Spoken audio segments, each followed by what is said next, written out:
Hey guys, what's going on? FI My Pawn here, and welcome back to Iratus, Lord of the Dead. Since we last left off, we managed to get through the cathedral rather easily. Well, in certain circumstances. We did have some difficulties here and there, but ultimately, the fights didn't ultimately yield that much concern.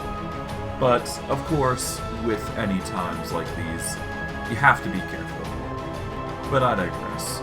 For this stream, we are going to be going through the final part, which is the cemetery, clearing out the old heroes, new and old, and hopefully, by the time we reach the end of this game, we should have unlocked 2 new characters, and if we feel up to it, we'll probably go for the next stage, but I'm thinking of putting Iratus on hold like I did before, and choosing something else to play instead of, other things. But I'll get into that more by the end of stream.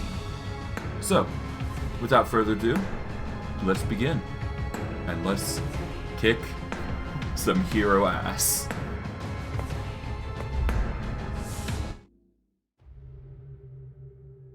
Alright, since we last left off, we managed to get ourselves to the next area, naturally, so that's good. It seems our other minions are doing rather well, and they've been leveled up quite nicely. I'm going to start off with my physical group, and we'll go from there, while I have my other group here train. As for talent, we've already basically filled up destruction, so we don't need to worry about that. In addition, it seems we got Reign of Gore, so that's going to be a nice thing to consider. But it's not that big a deal. Really what we should be concerned about right now is leveling up our stuff, so I think the biggest thing that we want is we want to... Yeah, first we should probably go with the Scalpel Artist here. That way we can add an additional part after the battle. At least that's the thought. Or we can focus in more on ire or other things like that. Rites of Carnage, plus 12 luck until the end of battle. A muck reduces the luck, but that's fine. All minions deal 10% plus 24.25 more damage for 3 rounds. I think I go for the Rites of Carnage here. It will be a messy And slaughter. I should probably go for either Stokes the Flames or Infectious Lunacy for high damage. Or we could go for even Relentless Evil, because we do have a lot of Wrath that we store up on. Because we do need to unlock Battle Eternal anyways, so... Yeah, we're going to unlock Relentless Evil. We'll get Battle Eternal next, because we do need the healing. And that'll be our go-to, I think. We're going to go with Group 2. Before we go any further, though, I'm going to see if we need to replace anything. Let's see. We've got rare armor, we've got rare weapons, we've got some rare blood. Does anybody need this, though? Let's see. Okay, no. None of this group needs it. Okay. In that case, any stats I want to cover before I go any further. I guess I could boost up accuracy with the ghoul, but it's not necessarily a need. Although, guaranteeing a hit is more important here, so we'll get up to 42 at least, because that is the most important here. For the Bone Golem, I'm not too worried. Yeah, honestly, if I move the Bone Golem here, move the Skeleton there we go. Now I'm in the right positions. Okay, accuracy, we don't really need to focus on with the Bride of Iratus, but just in case, I should probably boost it up just a smidgen. Let's boost it up by 2, get it to 154. Okay, the accuracy of the skeleton is not so much a concern. We've already got the durability here. I guess the best course of action that we can specialize in is getting more armor and defenses. So we're going to boost up armor, and we'll go from there. That way our skeleton's a bit more beefy, and we should be able to take advantage of that. Now, for the skeleton, we're going to want bones and a skull. So let's go to the alchemy table, get some transmutation. Alright, bones. Skeleton will clean up this mess later. Okay. We're gonna keep going until we get some proper things. It's no goal, but it will do. Okay, we got some upgrades. We got some rare bones, even. Okay. Let us go for some skulls now. Okay, come on. Okay, we got some upgrades. Alright, so that's 2 rare skulls, but not what we want. We want to try and get the rare ones here. Okay. How's it looking? We got rare skulls, we got a blue skull. I think the blue skulls are going to be fine. Alright. Let's see, our bone golem's doing alright. I guess we could give the bone golem the buffer, because we do need to get him to a higher point stat on this. Do we have anything legendary? No, we do not, but we do have rares, so let's just upgrade the bone golem, I suppose. There we go. Okay, we're going to want to block, boost up block now, and we'll try to aim for ward by the later on parts of this game. We'll replace the bones with the skeleton there, and we'll boost up our resistance. There we go. As for the heart, we're going to have to do that next, but I'm not too worried. I think our group is going to last now, but we'll have to see. Okay, so it appears that there's 2 gladiators and some sort of mage from the looks of it. So let's hope our physical group can handle this. I guess we'll see, won't we? Okay, so let's see. When killed, reduces damage allies take by 10% until the end of combat. After dying, restores vigor and sanity to all allies equal to 50% of its attack. And yeah, the hoplite does the same thing. The healer is going to be the most annoying, I suspect. But we should be fine, all things considering. Yeah, if we get rid of the block here, we should be fine. We are going to go with repulsive mark here. Well, no, if I do that, then it's not going to do much. Well, actually, no. If we go repulsive mark here, there we go. That'll buff up there. We go with the skeleton, and we use Vorpal Smite here specifically. That'll get rid of their block. And that way we can use Bloody Rose twice as a tank and get some serious damage out. Okay, we can't get the other Bloody Rose, but we can certainly do a Heart Piercer or Flames of Passionate Love. We're going to want to do Flames of Passionate Love because the Hoplite cannot resist that damage, and the Ignite will go through. Now we can use Suppressing Splinters to get rid of any block they might have, and get any stuns we can. Alright, cool. Alright, he gets the attack off, but that's fine. Okay, we're gonna go with Repulsive Mark on the Bone Golem, I want to say. But before we do that, I think we want to go Cursed Doll here.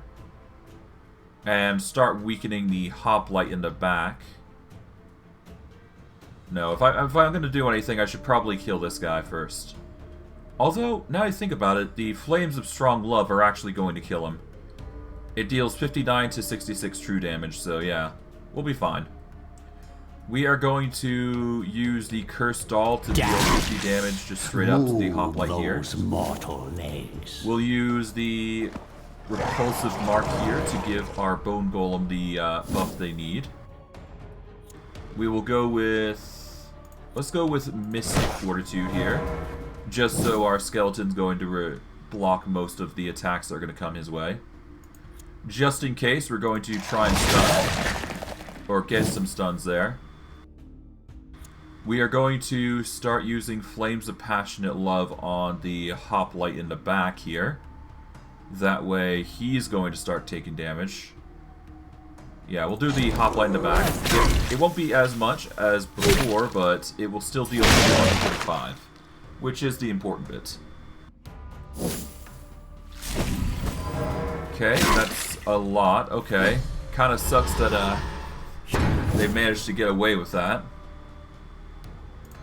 Okay, what can I do here?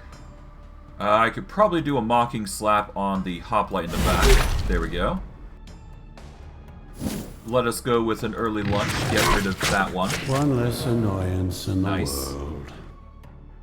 Okay, now they got the buffs going in, but that's not going to be enough.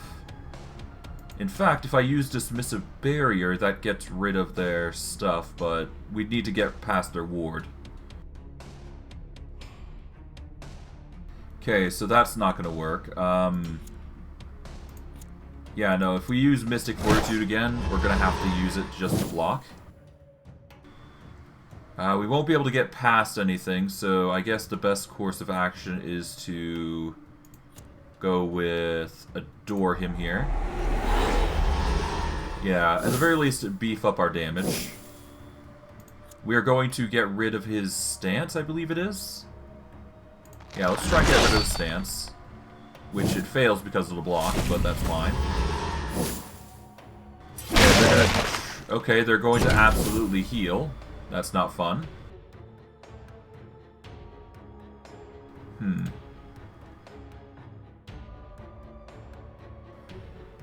Okay, if I use... Yeah, if I use a muck on the Bride of Iratus, that will reduce her luck. We follow up with Repulsive Mark. There we go. Okay, the Bone Golem needs to heal at this point, so we're going to be using Abyssal Engine here. That'll get us 47 HP. Okay, the Skeleton is going to want to use Warple Smite here because... Well, actually, no. If I use Warple Smite, that's not going to work. Let's see. Hoplite support, 1 buff. Mending's a 1 buff, so that's only 4 attacks anyways. I think we just need to persist on Mystic Fortitude here, because otherwise the Skeleton's just going to die. Okay, we are going to use Bloody Rose here. Perish! There we go. That's going to deal significant damage. He's going to heal himself. Not a fan of the regeneration that's happening here, but I've got little choice to stop it.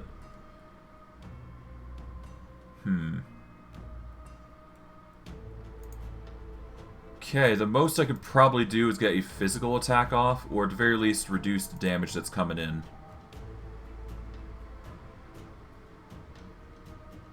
Yeah, we need to... Let's hold the turn off with the Ghoul, I suppose. Let's do a... I guess we're continuing the Mystic Fortitude antics. We need to get the Splinters off, but we need to heal the Bone Golem at this rate, so... Okay, we're gonna go with another Blood Rose? Or do we go with the Flames of Passion? Well, no, we're gonna go Blood Rose again. Okay, that's 109. He's suffering significant damage now. That's good. Ow. The Skeleton's suffering now a lot. I'm not a fan of that. Alright. Predatory Instincts. Okay, that's annoying. Okay, let's go Restrained Slaughter here. Alright.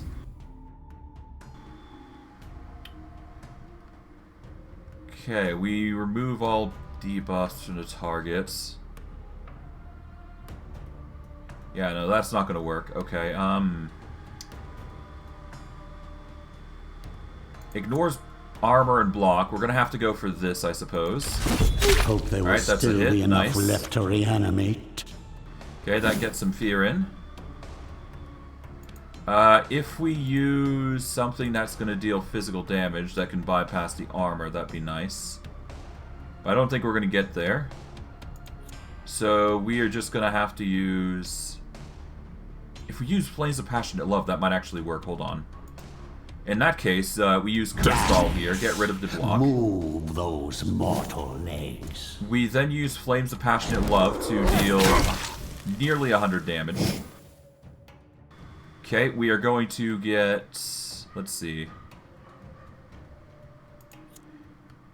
We're going to deal additional damage with this for every 6 points of vigor I'm missing. So... Is that enough, though? 29 to 30 versus 23 to 24.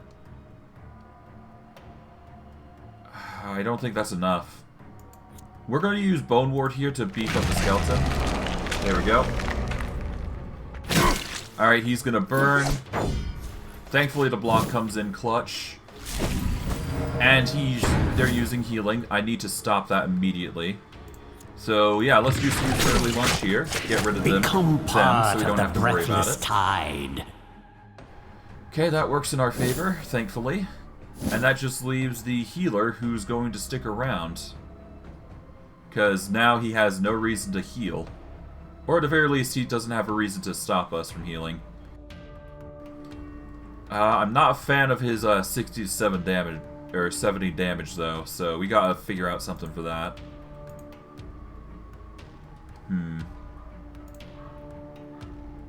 Well, for now, we're gonna go with Bone Ward and continue to beef up the skeleton, because the more wards he has, the better. Alright, skeleton is gonna go with Endless Mediocrity to reduce the damage from the bone golem. We are going to use...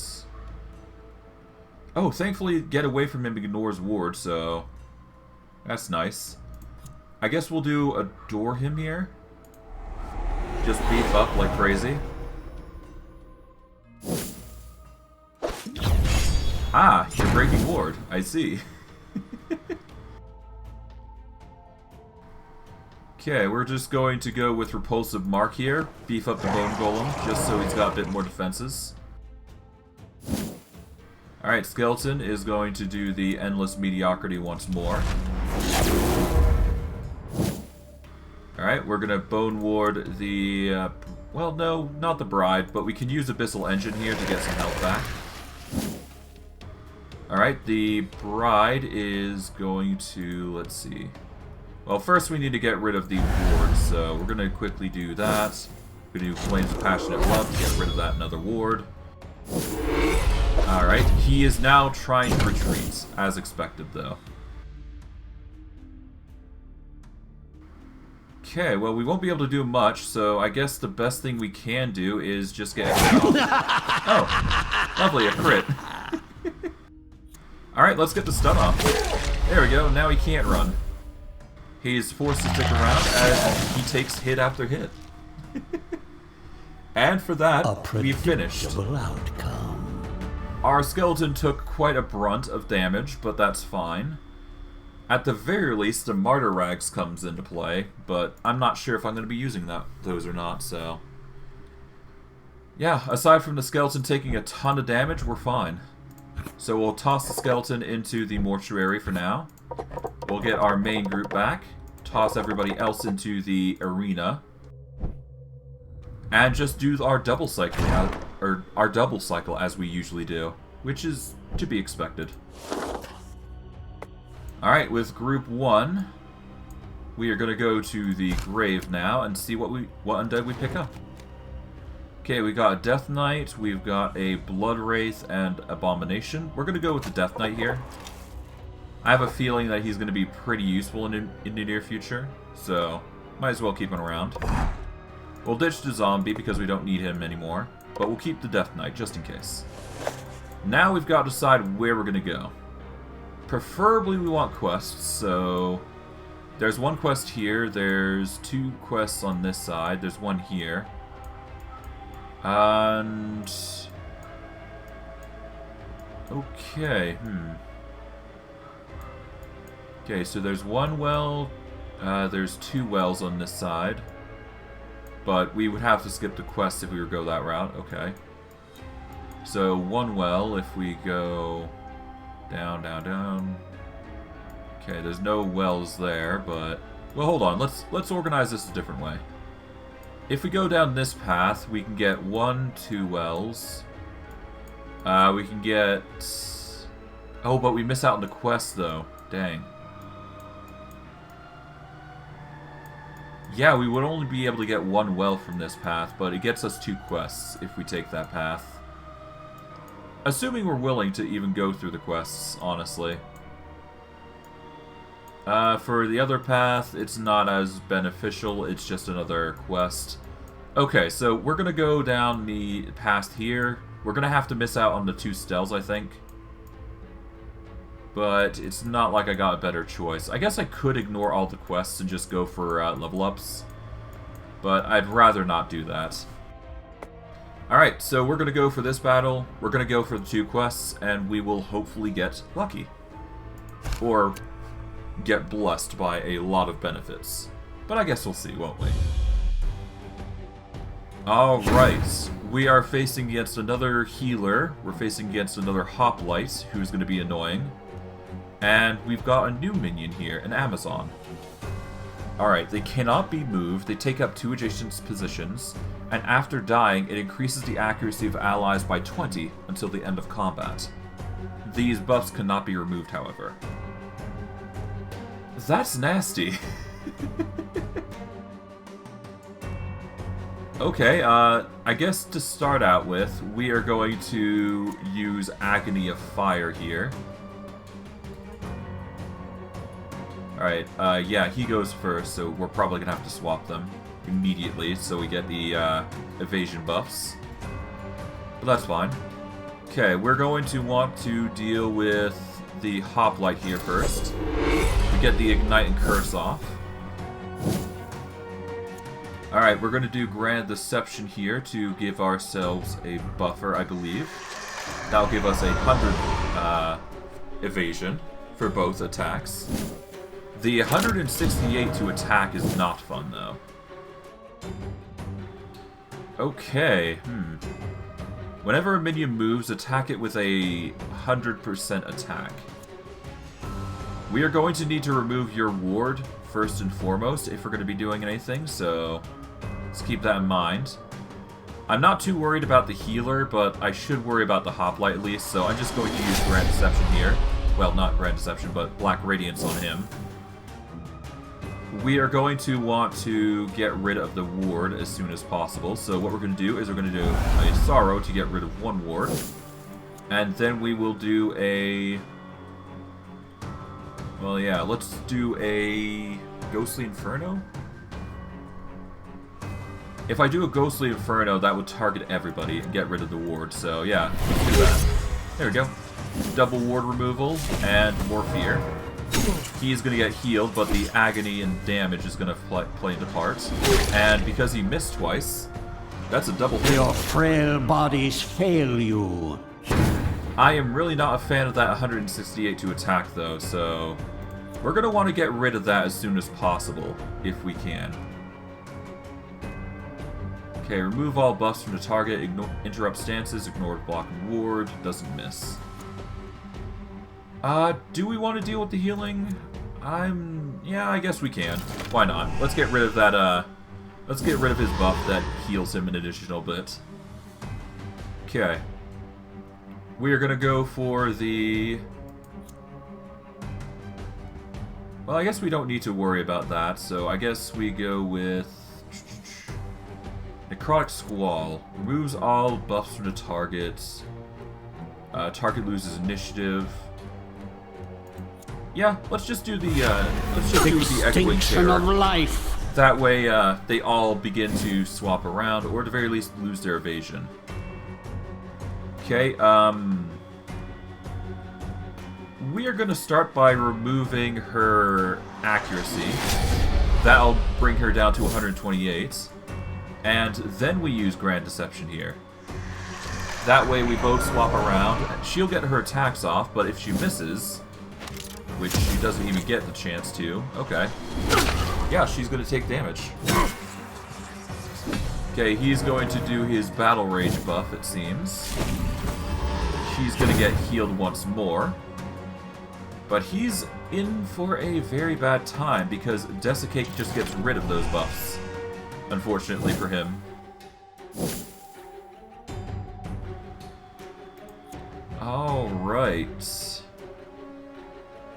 Healer, I'm not a fan of you just removing that stuff, so we'll just get rid of your wards while I'm at it. Alright, let's see.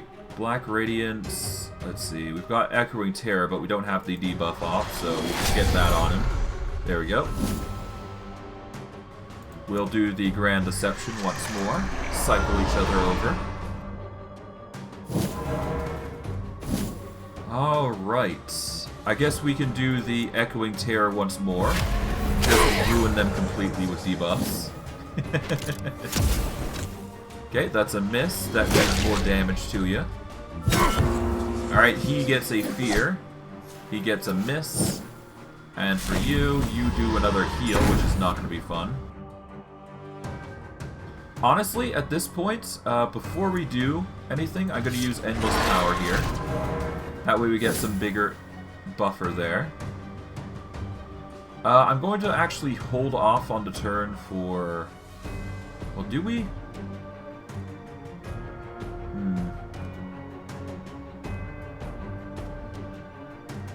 We will lose out on our evasion if we ignore Grand Deception, though.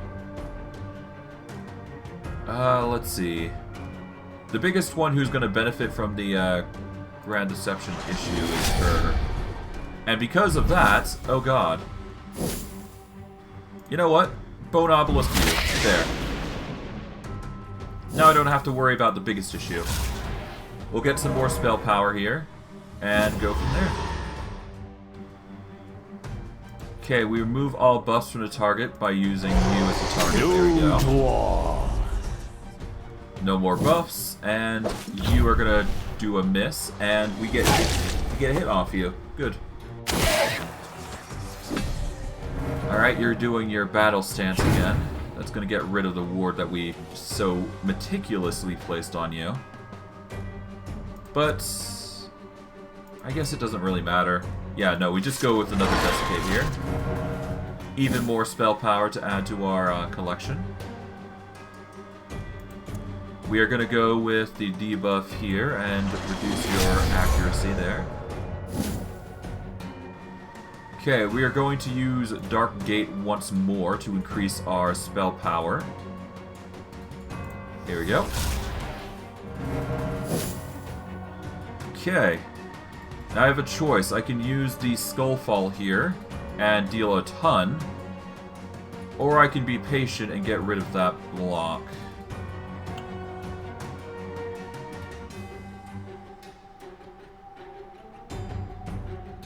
Let's see. Who's being targeted? I guess it's...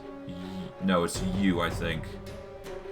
So, yeah, I guess we go with the Ectoplasmic Cloud here. I guess I can wait. It's no big deal after all. And it gives us another reason to use the buff there. Okay, that's a heal again. You are going to do a double miss here. That's good. That means we can actually get rid of your block and not have to worry about it. And hey, it gives us more of a reason to buff. So we're going to use Endless Power here. Get us back into position. Get us even more spell power. And now... Right. Hold on. We need to get rid of your ward, so... I guess Ghostly Inferno again. There we go. Get rid of the wards, get some curses going. Alright, now. And only now. Say hello to my burning friend. Okay, we've managed to ignite them for 75 true damage, which is an insane amount if you think about it. Okay, accuracy debuffs. We're going to want to debuff the Hoplite here. There we go. We'll swap you guys over. There we go. Get our juicy 100% evasion. Okay, they try for that, and they get killed for it. This is what 1,000 years of evolution looks like. Okay, so the downside is they do get the 20 accuracy buff, but that's fine. They're just going to suffer from insanity and a bunch of other stuff, and that's probably going to get killed here. There we go. Nice. Cool. Now we just got to deal with the healer again, which isn't the biggest issue, I must admit. Okay. If we go with the Endless Power buff here again, that will increase our spell power even further.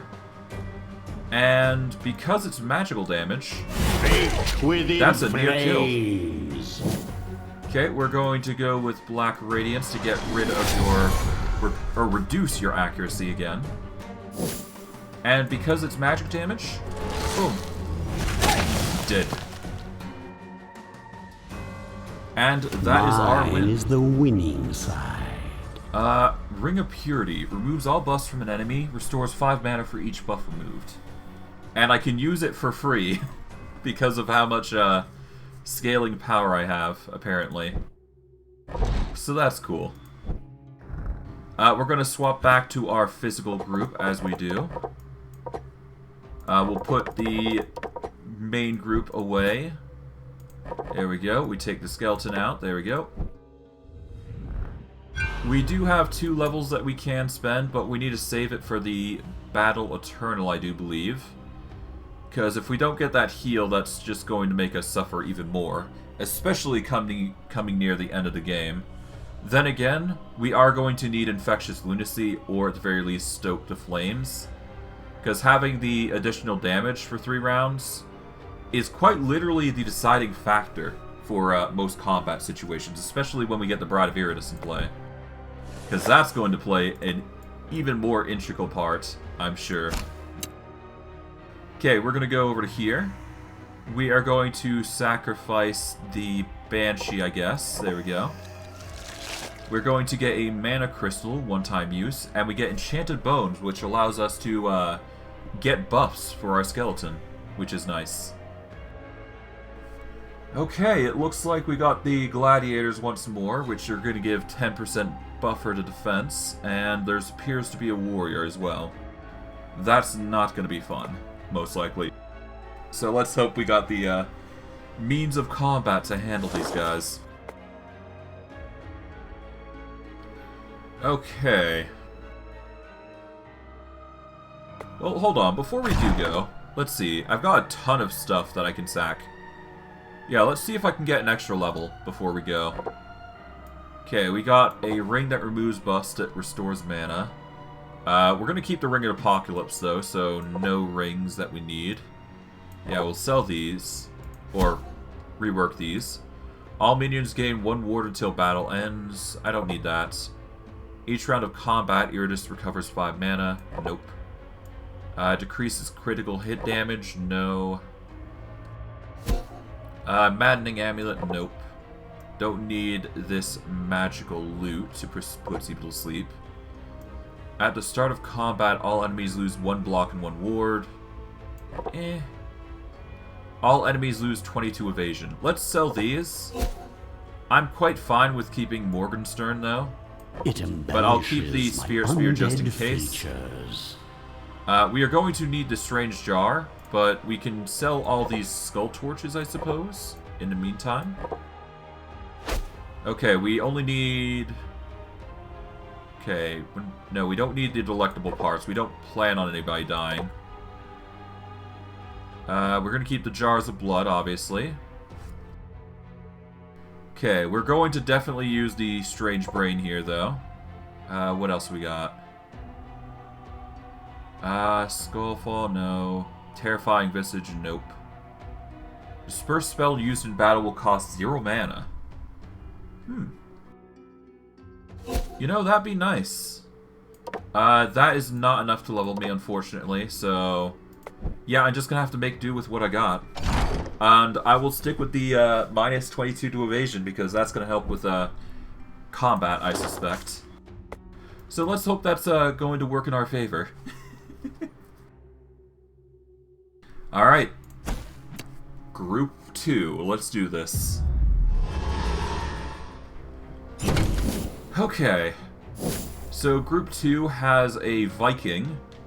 Gains 1 attack for each 5 missing Insanity or Vigor.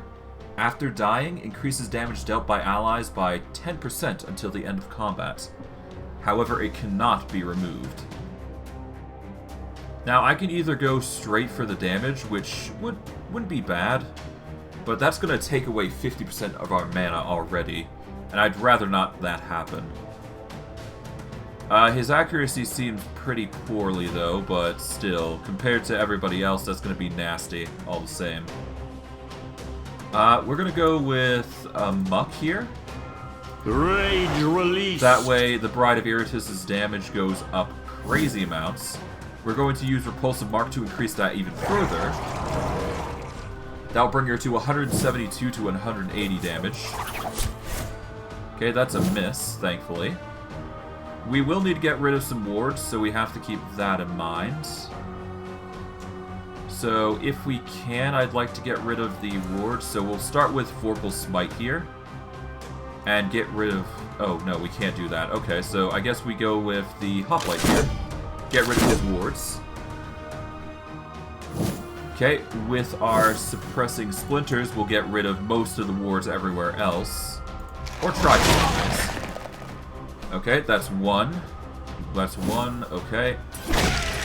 And let's hope the wards can, or let's hope our damage actually does what it's intending to do.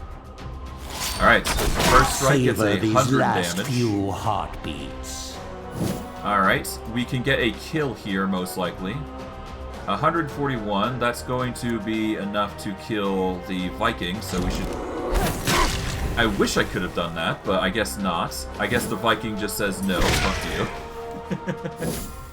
Okay, I'm not a fan of the, I think the skeleton is being the weak player here, so that's not fun. But it's not like I have much of a choice.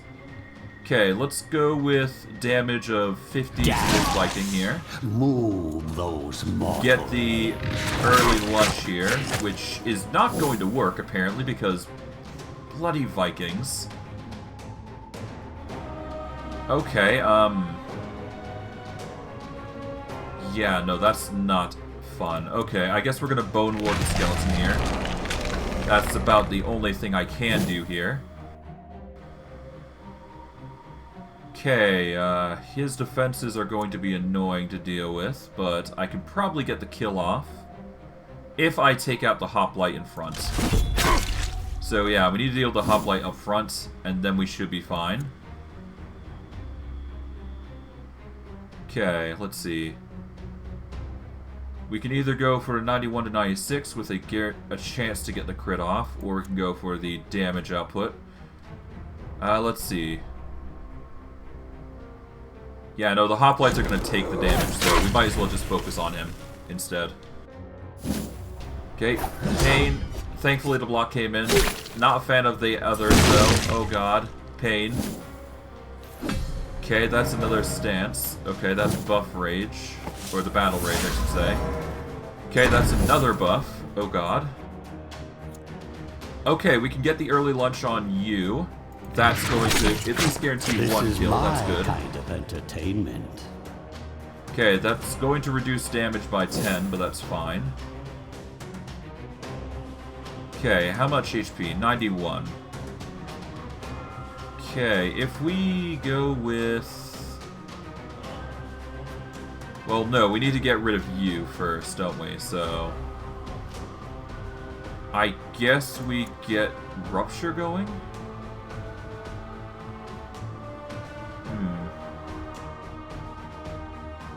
I don't think that's going to work. Okay. In that case, I want to deal as much damage to you as possible, don't I? We're going to do another Bone Ward just to protect the skeleton. Goodness knows it's going to need it. Alright, the skeleton is going to use... Well, obviously Vorpal Smite's not going to work in this favor. We're not going to get much from the Viking there, so I guess block the Bride of Iratus for everybody. We then go for the Cursed Doll setup. Yeah, if we go Cursed Doll here... Yeah, we go Cursed Doll, get rid of that. That way we can get the magical fire going. There we go. That brings it to 140. The Roar is going to be annoying, but not necessarily a problem. The Heal, though, is going to be a bloody annoyance. And we can't really do much about the, yeah, we can't really do much about the Viking unless we actually kill this Hoplite here. So, let's see. We're going to want to... I think we wait here, actually. We wait... We hold off by using Abyssal Engine to recover. There we go. We'll take the blow for our skeleton. That's fine. Let us use dismissive barrier here. Get rid of, get these Swis swapped, I think. Well, we get rid of the buffs. That's the important bit. Okay, we're going to want to use, I guess, Cursed Doll here. Yeah, let's just slowly whittle him down with Cursed Doll. There we go. Okay, we're going to want to... Yeah, if we do this, there we go. That'll send him back a bit. Oh god, that's painful. Skeleton, don't die. Okay, we're gonna do early lunch to get rid of the Viking. Oh, no, wait, I can't. Okay. Well, that sucks. We'll go for the attack then. We'll go for the early lunch. Get rid of the Viking completely. There we go. It'd be this easy.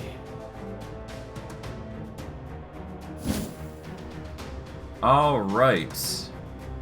We are going to use the Suppressing Splinters. In that case, we should probably get rid of any lords here. Wow. There's no sun up in the sky. Splintering lords. There we go. Incoming. That'll knock down the stun for the skeleton there. And we can guarantee a stun on the hoplite, actually, now I think about it. There we go. It won't deal damage, per se, but it's better than nothing. At that point, we can then use Heart Piercer to target the hoplite.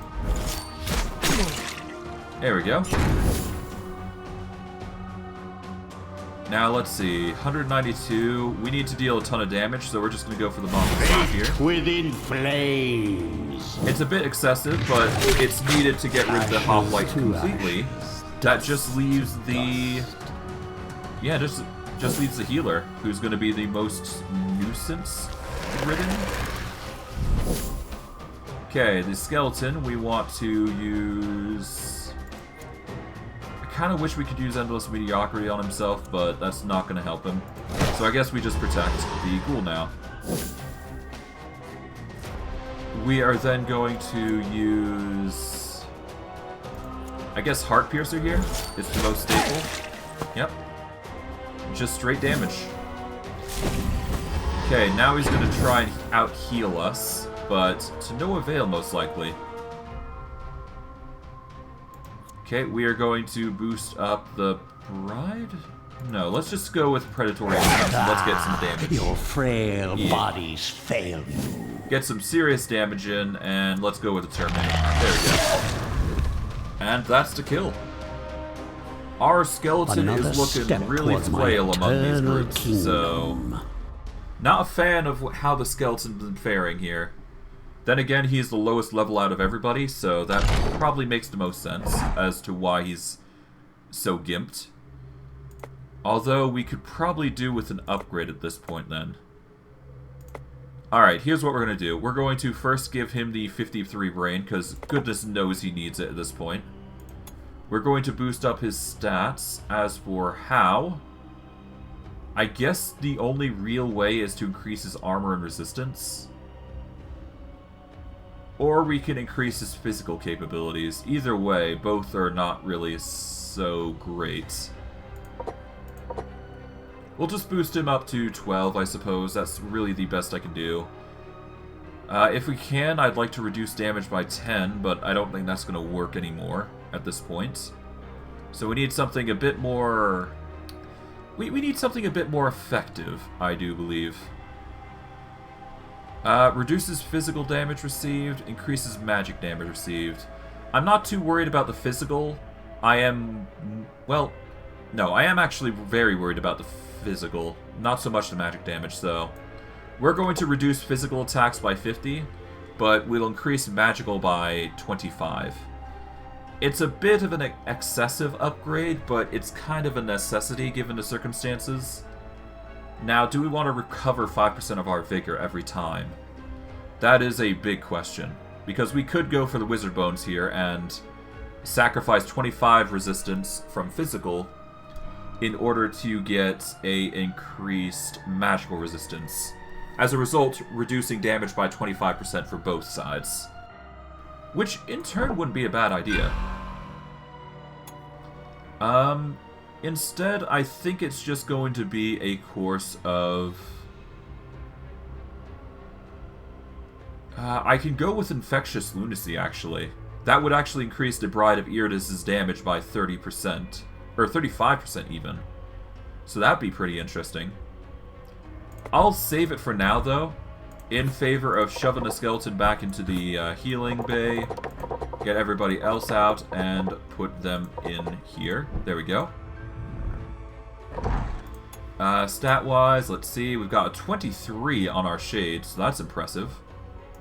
20 for our shade here, so I guess we're just going to increase attack. Yeah, let's increase attack to its maximum, if we can. We've already increased it maximum to our first shade here, with the Bane aura. Alright, we're going to just wait on that then, I guess. The easy way would be to upgrade our rags, though, so let's actually do that. Okay, we're going to go to Transmutation. We're going to go for rags here. Fill up. The smell of successful alchemy. Uncommon. Not what we want. Okay, we make some legendary rags. Nice. That actually works. And we will quickly replace our rare rags with legendary ones. There we go. Boom. And for our troubles, more attack. Now we are left with 10 points and 6 points. We need to decide what we're going to be doing. Do we have any better rags? We've got some uncommons, but not rares.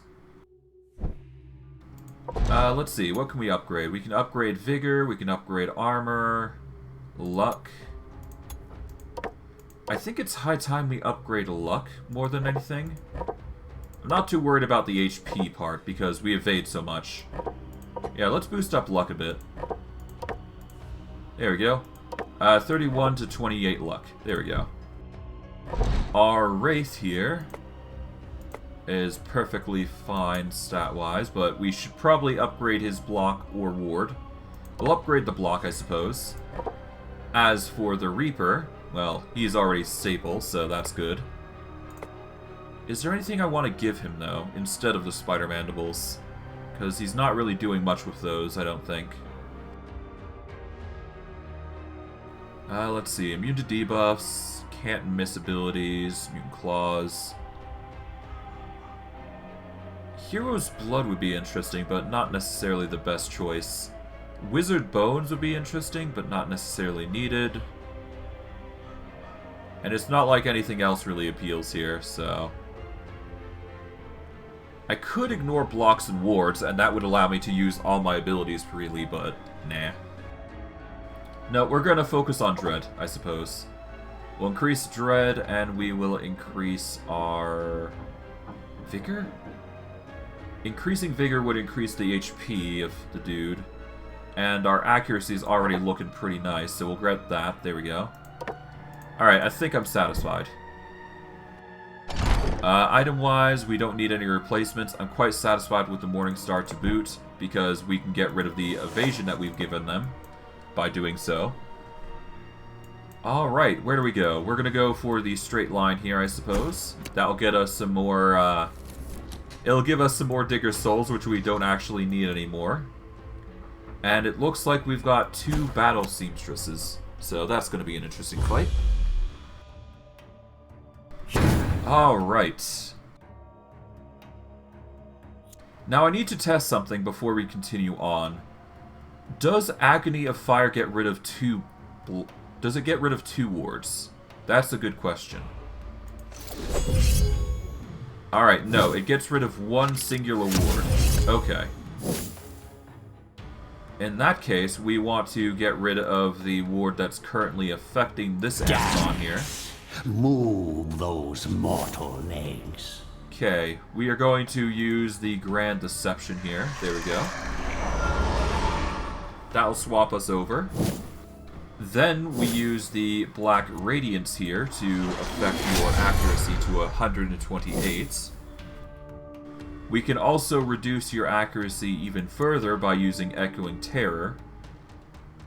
But, well, yeah, we're going to need to use Echoing Terror, but I guess Ghostly Inferno is the next best thing, so we'll get that removed. That way we can get a curse off, I suppose.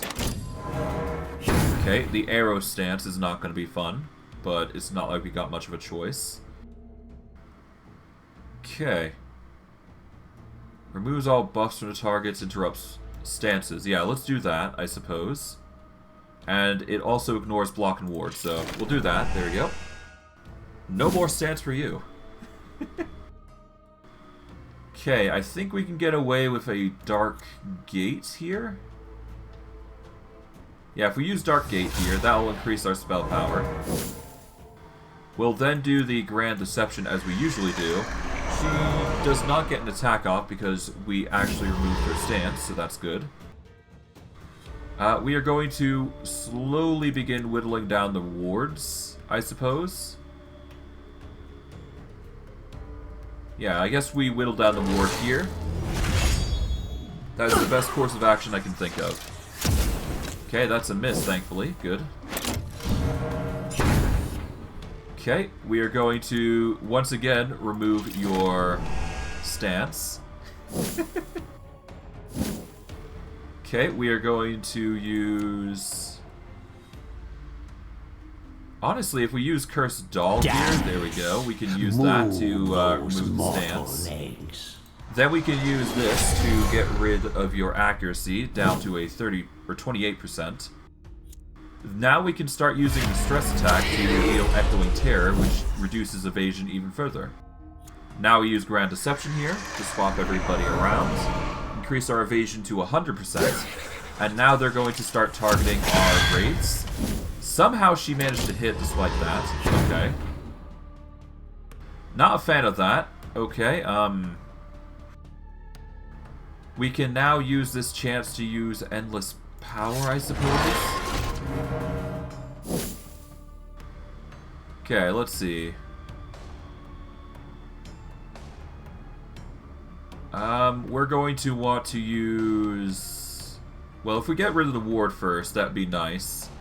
So I guess we do another Echoing Terror here. No, we'll use Ghostly Inferno. That'll get rid of the ward at least. Now we can use the Bone Obelisk to stun. There we go. Her accuracy is now back, so we want to reduce it again. There we go. Not a fan that we're taking so much damage, but it's not like I got much of a choice. So we go for the evasion here, and hope that's enough. Not a fan of that 128 to hit, though. That's painful. Yeah, we need to make sure we thrive, so let's see. Okay, if we follow up with the Ignition from Agony of Flames here, we target the back line here. There we go, Igniting Curse. Then we can follow up with a Mocking Slash. That'll reduce her down to 72 health. We can then use Dark Channeling to get some more defense. Or at least get some more mana here. Okay. Debuff is still there, but we can now use Grand Deception to get us back into position. Oh god. These guys are going to be rather painful to deal with. You entertained me. Great. Pain, pain, pain. Okay, let's just focus on the Amazon here. There we go. She's nearly dead, thankfully, but... that's painful.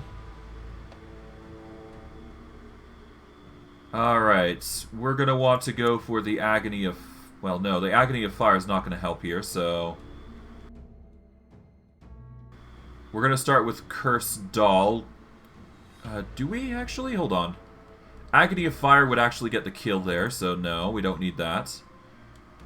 Instead, we are going to want to use Flaming Sword Have a warm end, my friend. We are then going to follow up with an Ignite here. There we go.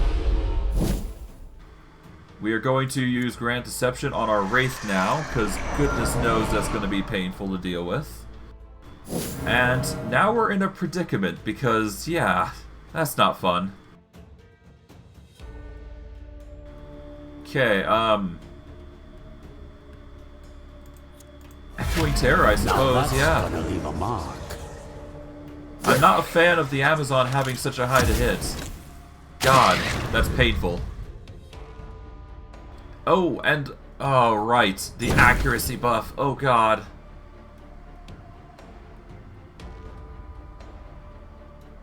Okay, let's hope, alright, let's use Endless Power here. That's going to increase the damage output that we got. Okay. Endless Power, that increases our damage. Okay, we're going to need to use as much damage as possible. I guess we're going to have to use Mocking Slap now. There we go. We'll use Death Grasp here. Okay, we're going to use Grand Deception here to get you into position. Into the third slot, I suppose. That'll give you 100 evasion. Leave these guys up. Ow. The Ignite comes in, that's not fun. But now we can use Scythe for Life. Or Scythe of Life, and that'll give healing to everybody. Thankfully. Mop up the gore. I'd hate to see plants using it as fertilizer. Yeah, that accuracy buffer is insane. We stood no chance. And yeah, rip our Jester's Visage build, I suppose. God, that sucks. If it weren't for the fact that we had Shades in abundance, I would be worried, but jeez, that's not fun. Okay. Okay, for this we're going to need to now decide if we want Martyr's Rags or not, really. Because that's going to dictate things. Well, obviously we're going to want Void Flame here, so we're going to be using our second Void Flame here. Alright, our Shade here is going to be doing quite a bit, so we're going to be using Martyr's Rags, I suppose. This will be our tanking one, I suppose. Let's see. Okay, we can either lose 40 accuracy or lose... Yeah, we're going to go for the 40 accuracy, obviously. We want to deal as much damage that ignores wards. Yeah, we're going to go Void Claws again. We want to go with, let's see, you increase mana specifically, you increase spell power as well, so we're going to go with that. Now we can either increase evasion by 40 or increase evasion and accuracy. I'm going to go for the 40 evasion because I'm used to that, to be honest. So grab that. Let's see. What? I guess we didn't really change much from our builds, did we? Yeah. So we're going to increase that, and for this we can either go with the Shadows here, or Hungry Shadows. We'll go with the usual Hungry Shadows, there we go. Expect results. For stats, let us get our organization ready. We're going to need a lot of buffers here. Okay. Rares, and we're going to need an uncommon dust, I guess. Which we don't even have. Okay, never mind. Okay, yeah, we need to first increase wards, then we increase evasion all the max. We then increase damage output. No, we want to increase accuracy. There we go. Now we increase damage to max. And we want our vigor to be at least upgraded by 1. There we go. And that will have to be it for now. Yeah. We will need to increase initiative when we get the chance, but that's our shade for now. Yeah, we're just going to go with that shade so we know them from apart now.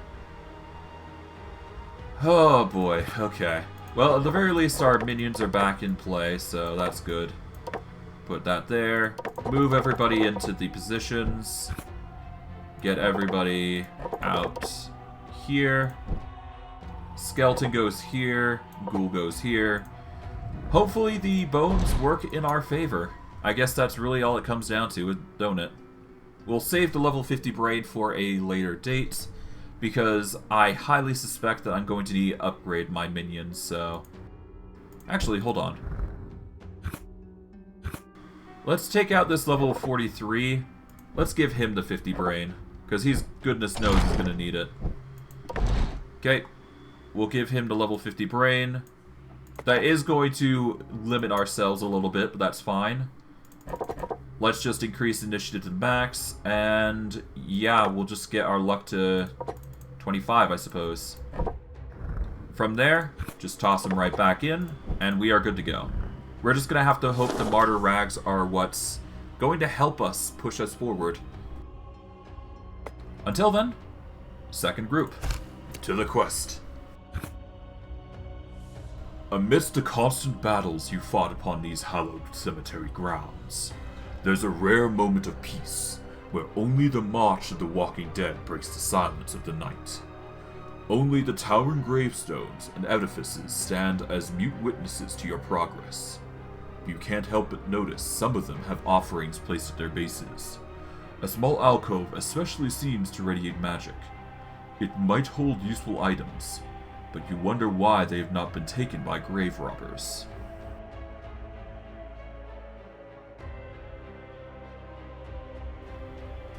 Alright, so there is a choice here. I can either fight, well, I suspect a fight's going to happen here, or we can leave the offerings. Now, the safest option would be to leave the offerings and just continue on, because we're so close to the end, and I don't want to lose any minions. Or we can take the risk and take the bite of the bullet, but I'm not going to. I'm going to leave for now. Over the years, you have learned to trust your intuition, and this time it tells you that there is danger here that you cannot see. Instead, you order your breathless pawns to pick the pace in the other direction. As much as I'd like to take advantage of that quest, I'm not confident I'd be able to handle it, so we're just going to continue on and just bite the bullet of our loss, but hey, we'll take the wins where we can. Alright. From here, we're going to activate a muck as we do with the Bride of Iratus. Rage released. Okay, we can go for the repulsive mark here. There we go. That'll give the Bride an even bigger buff. Let's see. If we go with Dismissive Barrier, we can get rid of all buffs. Not that there was any. And it appears that we've got Justice here. They don't escape, they are immune to buffs and debuffs, and they are immune to stress attacks. But after dying, all allies gain a block and ward. So that's not fun. Okay, we're just going to go straight up for Mystic Fortitude. I'm not confident the skeleton's going to be... Well, I'm confident the skeleton's going to be attacked. So, yeah. Defenses are necessary. We will not be using Suppress... Yeah, I guess we'll use Suppressing Splinters. It's way better than ignoring it right now. That'll give us an opportunity to use Bloody Rose in full force. Or at the very least, use it to get rid of everybody's block. Your frail body's Alright, cool. The Viking's now half health. We can now target him with the magic damage and get the kill, most likely. We don't get the kill, but the burn will kill him, though. Assuming he's not healed to full by the end of this. Ow. Okay. We will use this chance to get... I guess we can't do early lunch, but that's fine. Let's see. 76 to 83, that's probably going to kill him, so I shouldn't need to worry too much. I really should worry about the healer, though, at some point. Yeah, so let's deal with you. Just guarantee the kill, I suppose. Those mortal legs. We are going to buff up the Bone Golem, give him some more evasion, just for the sake of keeping him alive. Okay, we are going to use... I guess not Vorpal Slash, but we'll use Endless Mediocrity to beef up the Bone Golem's defenses, at least. We will then use Heart Piercer here, and we're going to try and... I guess we're going to try and target the healer in the back. Get rid of his wards now. This one He dies of burn, thankfully. Just as it died. And it just leaves 3 minions, which is equally going to be more troublesome than it's worth. I kind of would... Honestly, I may consider trying to get the Bride of Iratus a way to remove any concerning things like block and ward. If I can do that, that'd make her even more powerful, most likely. But alas, alas. Okay, what can I do here? Well, I've already given out the repulsive ward, so I guess we're going to hold off with the ghoul. That way, her turn goes twice instead of once. We're going to use suppressing splinters once more to get these stuns off. Alright, that's a double stun. That just leaves the Justice. Okay, we're gonna go for Endless Mediocrity once more. There we go. I won't be able to benefit from a Muck again, but that's perfectly fine. It's not like I was planning on using physical or magical damage anyways. Let's see. We're gonna go with Heart Piercer, I think? Yeah, if we go Heart Piercer, then we can start targeting the healer. Yeah, let's start targeting the healer, getting rid of him. Because we want to get rid of his heal immediately. So, we'll go Predatory Instincts here. There we go, that gets him half health.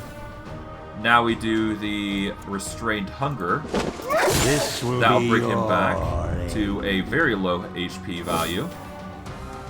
And we can do a Sudden Strike, which should guarantee the kill, because it ignores armor and block. And he doesn't have evasion, so that's a guaranteed kill.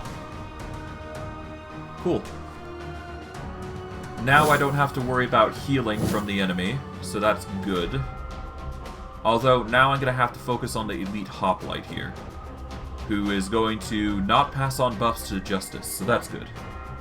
We're going to use Bone Ward here, buff up the Skeleton just to be safe. Not too worried about anybody else, but the Skeleton needs to be buffed at least. Okay, we're going to go with the Adore him here. That way our buffer is going to rise. The more damage, the better, after all. Okay, she's going to go for the Bride, but get the miss. We are going to go for the Repulsive Mark once more. Give the Bride a buff. Nice. Okay, we're going to go with Suppressing Splinters once more. Try and get some stuns, which fails. That's fine. Let's see. Endless Mediocrity is coming in clutch, but we should probably prepare for the Bride to take some hits. So we're going to buff her up a bit. We will now use... I guess Heart Piercer is the best option, but Bloody Rose would also work in this circumstance. Depends if I want the Wrath. No, I don't need the Wrath. I'll just focus on the Elite Hoplite here and just go from there. Plus, I can get the burn off, which would actually help us by using Mocking Slap, which works in our favor. Okay, Skeleton takes some hits, but that's fine. We're going to use Mocking Slap here. That'll bring him low enough for us to use Early Lunch, I believe. Yep, there we go. One more for the stockpiles. That'll give healing to our Bone Golem, as expected. To that, we can now start attacking and wailing on Justice here. Without too much hassle, I believe. We are just going to beef up Endless Mediocrity for the Bone Golem, make sure he's at his peak performance. We are then going to use Abyssal Engine to heal up. There we go. And we're just going to slowly start pelting the Justice down here. There we go. 242 crit, nice. Ow! That's painful. Okay, Predatory Instincts. Go for the kill. Alright,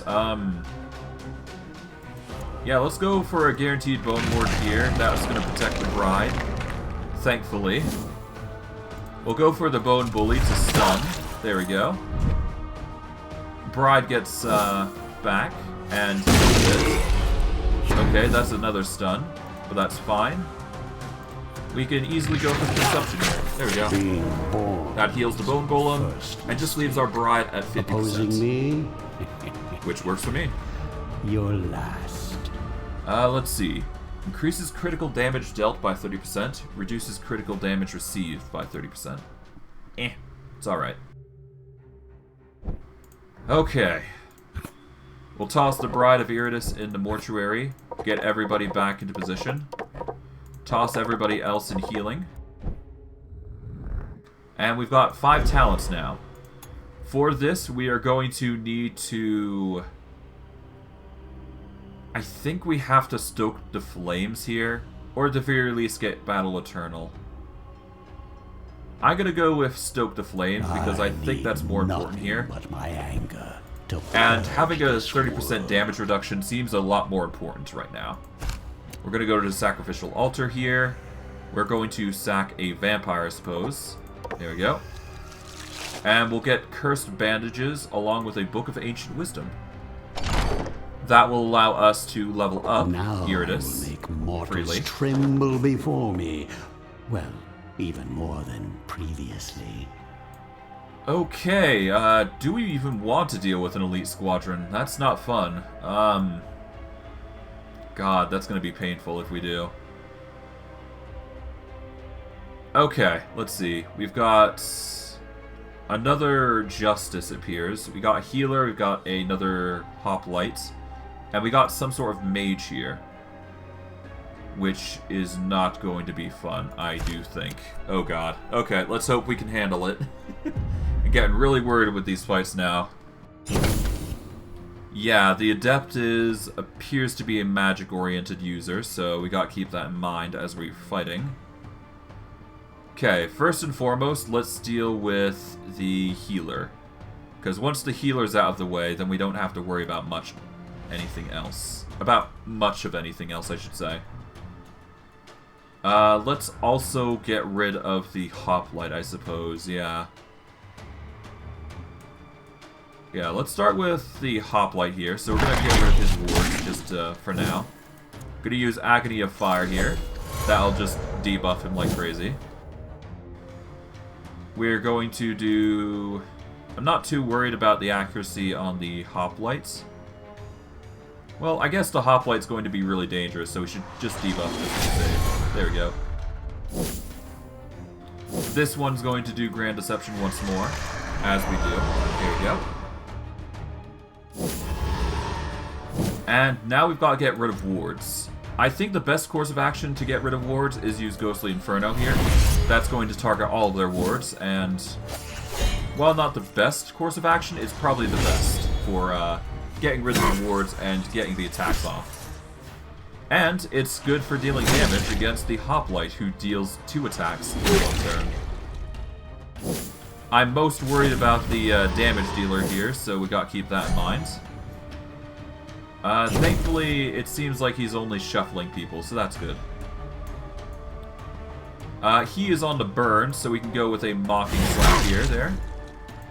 We are going to go with... I guess we go Scythe of Life here? Yeah, we'll get some healing out of it, so that's not bad. Alright.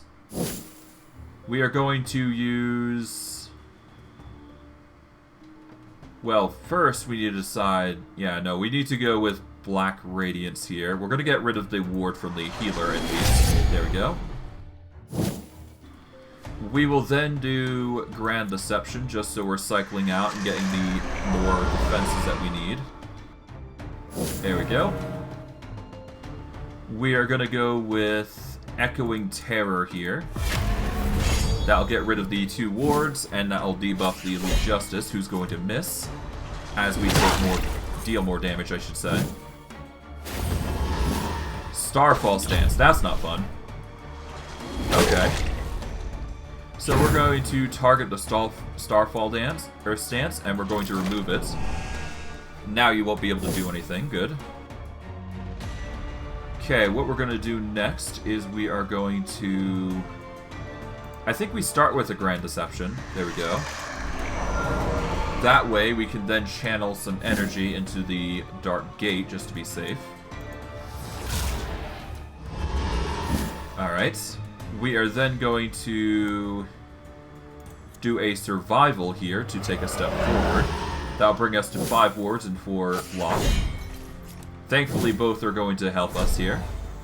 The miss comes in clutch. Yep, the misses are coming in like crazy. Okay. Okay, we can do an energy wave that will deal magic damage, but instead we're going to do endless power to get us back into position. To some degree, anyways. Let's see. Black Radiance. Let's first get rid of the ward. Distinguish hope. There we go. That way we can do Grand Deception here. No, not Grand Deception, but Black Radiance. There we go. That'll debuff him, bring him forward. It seems they do have a damage buffer, so that is good. For them, anyways. But that isn't going to stop us from dealing damage. So we are going to go with, I guess, Death Grasp and target whom? Adept. Yeah. The Adept losing their resistances is most important, I guess. We are going to use Death Gate? No, we need to use Grand Deception here. There we go. Swap each other's over. The redirect comes in clutch, and that's there will a still be crit. enough left to Nice. reanimate. Honestly, because I have the rags, I might actually swap it over so that way these guys can swap into the third position, and that way the second and fourth position are protected. That might be the play, to be honest. We are going to go with Agony of Fire, and we should probably target one who's going to be vulnerable to such things. So we're going to target the healer with that. There we go. Cursed Ignite comes into play. We throw in a Mocking Slap. Baked within flames. There we go. We go with the Black Radiance, which is going to debuff on the Elite Justicar here. Oh, no, wait, never mind. Doesn't work. Okay, we can go for the Void Claw, which affects Sanity specifically, so that's not good. I could go for Hungry Shadows, but I don't think I need to go that far, so we're just gonna Grand Deception here. And we are going to go for the Death Grasp on the healer. Get the kill. We don't get the kill, but the burn should finish him off, so that's good. Okay, that's some damage. Nice. Okay, you heal, but that's fine because the healer actually dies, so that's good for us. And apparently we get some healing because of it, so that's nice. If this ability kills a target, the Reaper recovers 25% of his maximum vigor. Interesting. Let's go for Agony of Fire again. We won't be able to target the Elite Justice, but we can certainly target the Adept here. Get the Ignite Curse going. The Mending is not fun, but we can easily handle that properly if done right. We'll do a Black Radiance to reduce his accuracy, as we do. Okay, his defenses are slowly just going to whittle down, and if we do this, he is now at 0. We won't be able to kill him, but we can certainly do a stun to deal enough damage to mortally wound him. But I don't think that's the play. No, instead we're just going to use Dark Gate here, and just start channeling mana. Okay, that's a block, nice. Okay, you try and get hit, but fail. Okay, what we'll do next is we're gonna get you Endless Power here, there we go. Let's see. We won't get Black Radiance off, but we can certainly do Dark Gate again. There we go. That'll get us to 250. Now we can use Mocking Slap if we so desire, which is 150, but that will deal an additional 50 damage, so that's 200 and something. We're just going to go for the Mocking Slap, there we go, 216. Grand Deception to swap people out, there we go. Alright. Alright, and with that, we can get a potential kill here. At the very least, the bird's coming in clutch. It's at now quite a lot. The Elite Justice is going to take more damage, but we heal more mana because of it, so that's nice. The redirect comes into play, but that's a miss, and we deal the kill. Nice. More materials. Ooh, I didn't think it would be this easy. Now all that's left is the Elite Justice. We're going to use endless spell power here, just so that we get even more spell power to work with. We are then going to use... Honestly, I think Cursed Doll. Yeah. Yeah, if we use Cursed Doll as magic damage, it'll deal some damage at least. We can do Void Claws. But I'm not sure if it actually deals damage to her, so I guess we'll try. Yeah, it doesn't deal damage. I expected as such. Oh well. We can just... No, we can't debuff either. Great. Alright, I guess we're just flipping over, I guess. Okay, we're going to use Ectoplasmic Cloud here. Actually, no. Let's just deal Death Grasp here. There we go. Just get rid of the wards. Or deal magic damage anyways. Okay, that's a block, thankfully. Good. We're going to go with Soul Dissection, I guess. That's going to get physical. Okay, we're going to want Grand Deception here. There we go.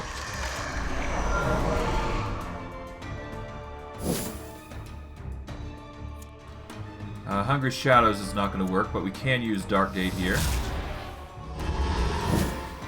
Okay, we then use Cursed Doll, or...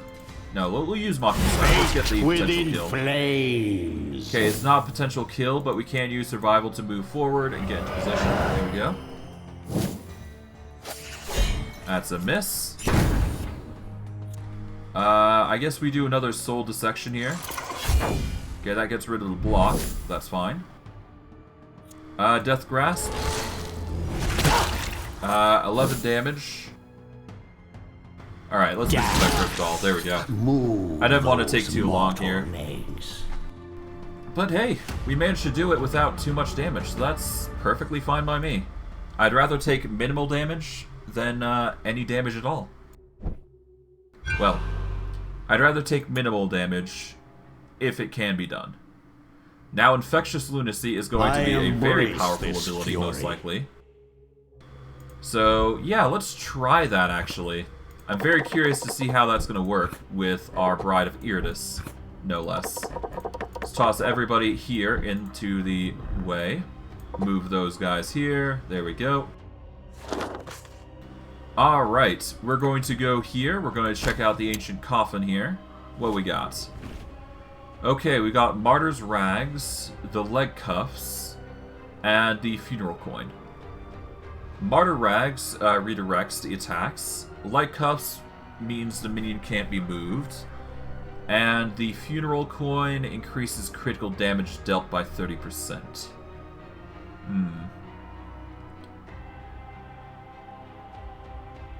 Honestly, I think the Martyr Rags is the best course here. Use this. Now, before we do go, I need to decide. Am I willing to take another action, or do I want to sacrifice an ability to bypass blocks and wards? I think out of everything, I want to bypass blocks and wards overall. While it does suck that I can't use the other option for You Won't Get Him, I don't use it often enough that it doesn't matter, so instead of Coward's Foot, I'm going to be taking Sharpened Bone, allowing me to ignore both block and ward. That is going to be an essential part for the Bride of Iratus here, who is also going to be dealing 100% damage and becoming immune to damage and debuffs during round 1. That is essentially going to be a very crazy build part of the construction I've got currently. So I'll be taking advantage of that immediately. Alright, let's see if we can handle it, though. Alright, to the battle. Let's hope we can handle it.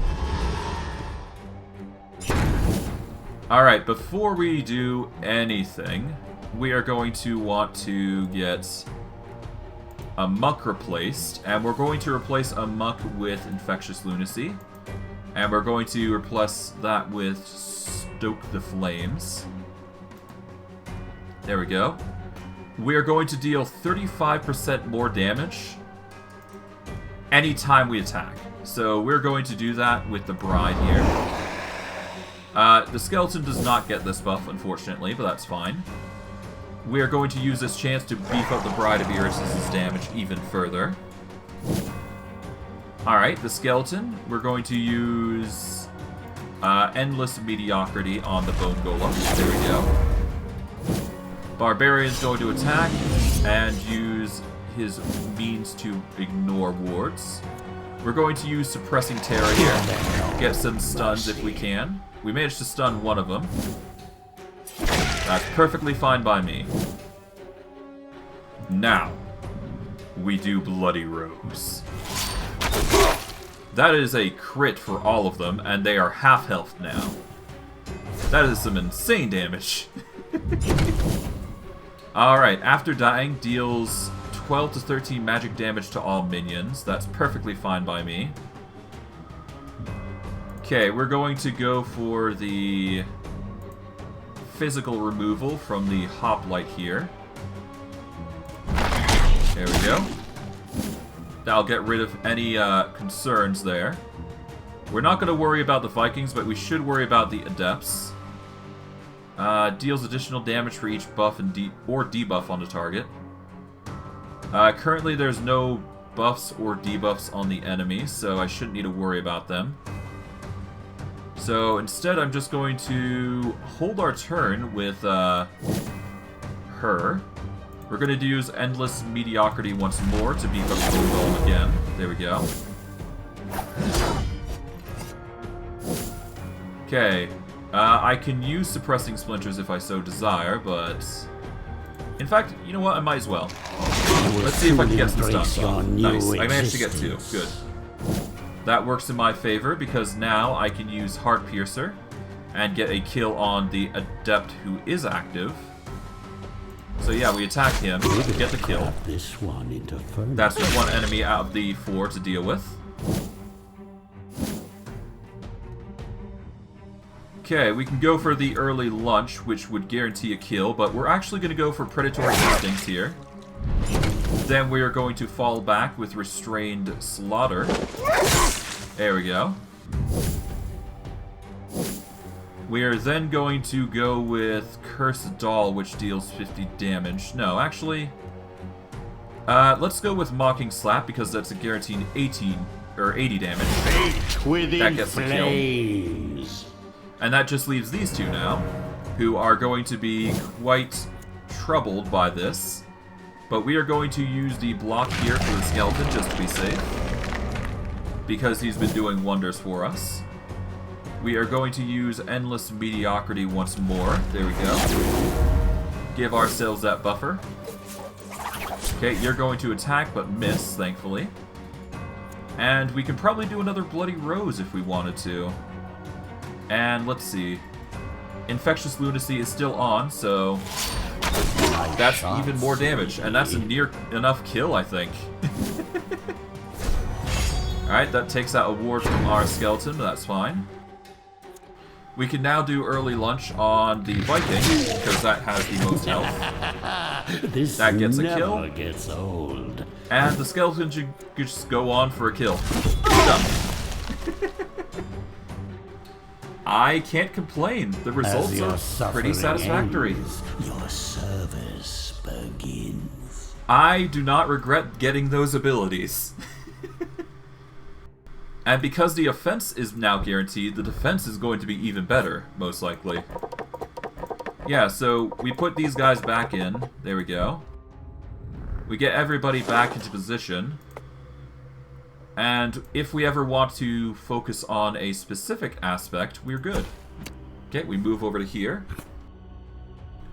While you are busy considering your next brilliant stratagem, your undead stumble upon a bunch of ragged, filthy humans.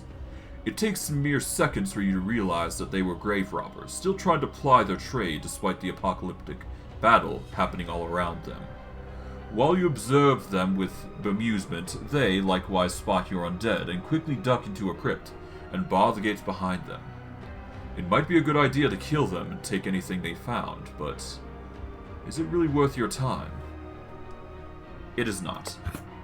These wretches are hardly even worth your notice. They'll be exterminated once you conquer the world, but for now, such pests may live. Indeed they may. Alright, stat-wise, let's see. Can we increase anything right now? I guess we can increase luck, but that is not what I'm going for.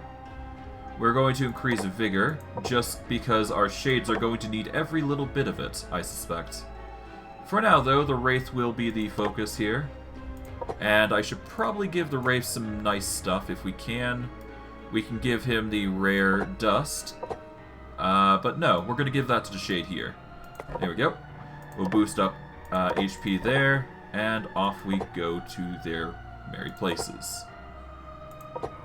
Anything else that we need to upgrade? Not really. We need to upgrade the rags, though. Let's upgrade these rags, get them upgraded. Nice. We'll upgrade our armors and resistances, I suppose. There we go.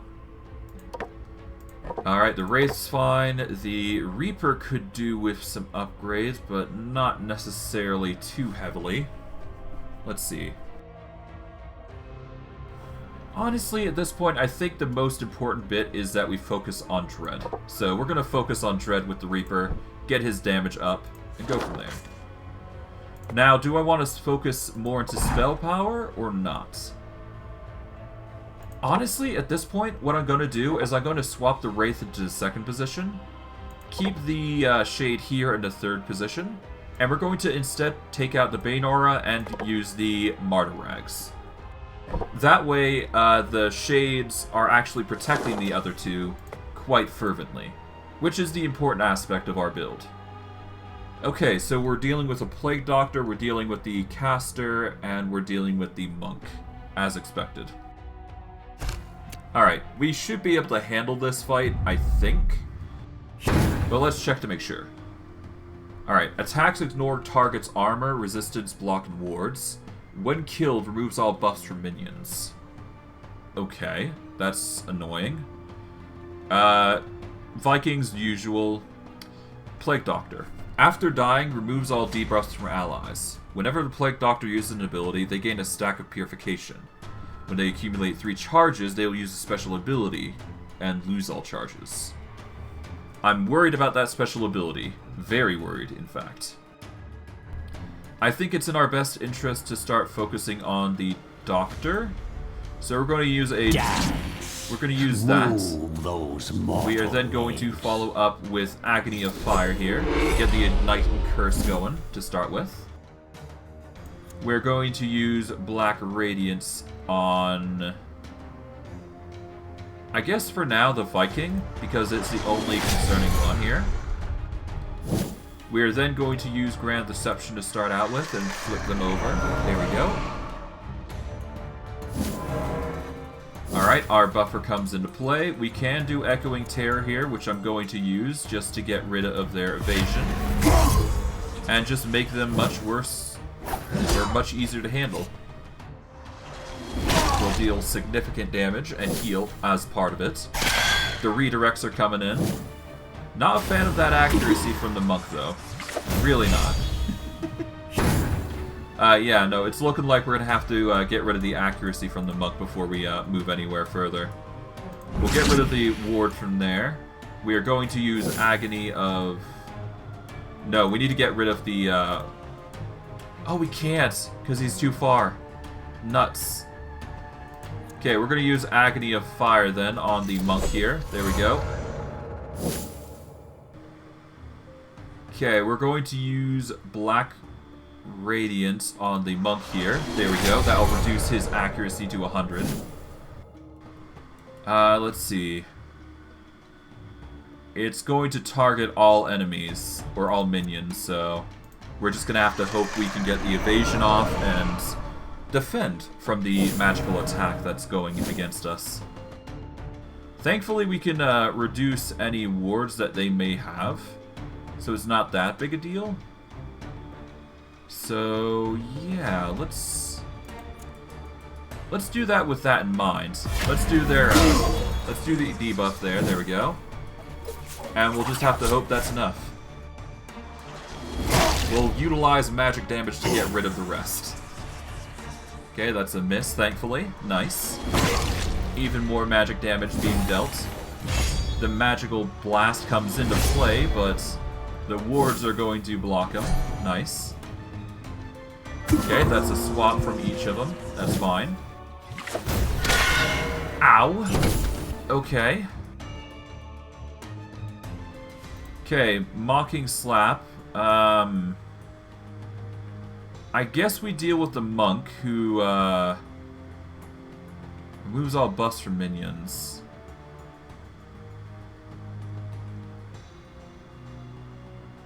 Yeah, I guess we deal with the monk here. There we go. The monk will die from burn, so that's good. We can do Scythe of Life, though. I'm going to use Scythe of Life on... I guess I do it on him. I kind of wish I'd broken the wards, though. That would have been a bit better. Let's see. Maximum physical damage for 100 on your missing is equal to 800 damage. I don't think I'm going to be able to kill him, but I'm not sure currently. I mean, I guess I could try. Okay, that's not enough, unfortunately, but that's fine. We're going to use Void Claws then to... Well, no, the Void Claws would then put them in the position of power. No, we need Grand Deception first, regardless. Okay, we'll get you into position. We are then going to use Hungry Shadows on the Viking here. That will reduce him even further. There we go.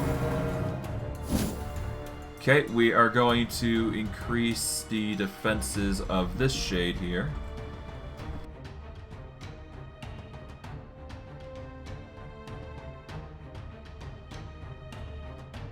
Alright, apologies for that.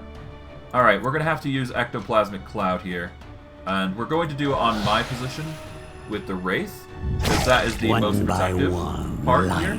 We managed to get some healing for it, nice. Alright, he's going to do the attack. He's going to get misses, which will guarantee the kill. Okay, I'm worried about my Wraith here, but that's fine. We'll just have to hope that's enough. Okay, that's still damage. I'm not happy with you. Okay, that's a redirect. Oh god. That's still damage. Yeah, no, they're still hitting despite that. That's painful. Okay, how am I going to do this? Okay, first and foremost, we need to get the kill here. So, let's see. 170. We need to deal a ton of physical, and we need to get rid of the ward, no less. Okay, let's see. What attacks do we have? We have whip. We have some physical attacks, I do believe. We are gonna go with Bone Spear. That'll get rid of their attacks for 1 and 2 here. There we go. Block is no longer a concern.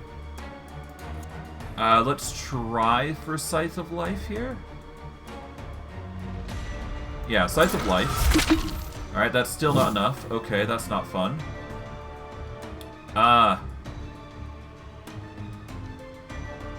Okay, we need to use Black Radiance in abundance here, so we're going to start with the Adept here. Reduce their accuracy down to an 81. Now we do the same exact thing to the other one here. That way his accuracy is brought down even further. There we go. Okay, the accuracy is now within a tolerable range. We can then do a Concealing Cloud on this one, there. That way, they will be able to block the attacks.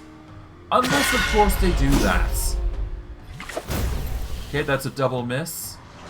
That's enough to get a kill there. As you were and in life, you will be worth something in death. Alright, now for you.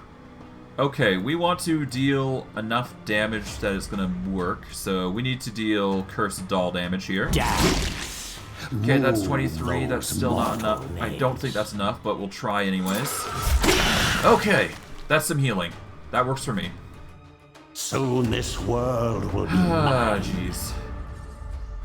Oh, gambling chip, nice.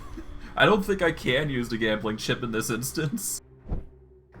Oh god, these guys are... Yeah, no, we're getting wailed on at this point.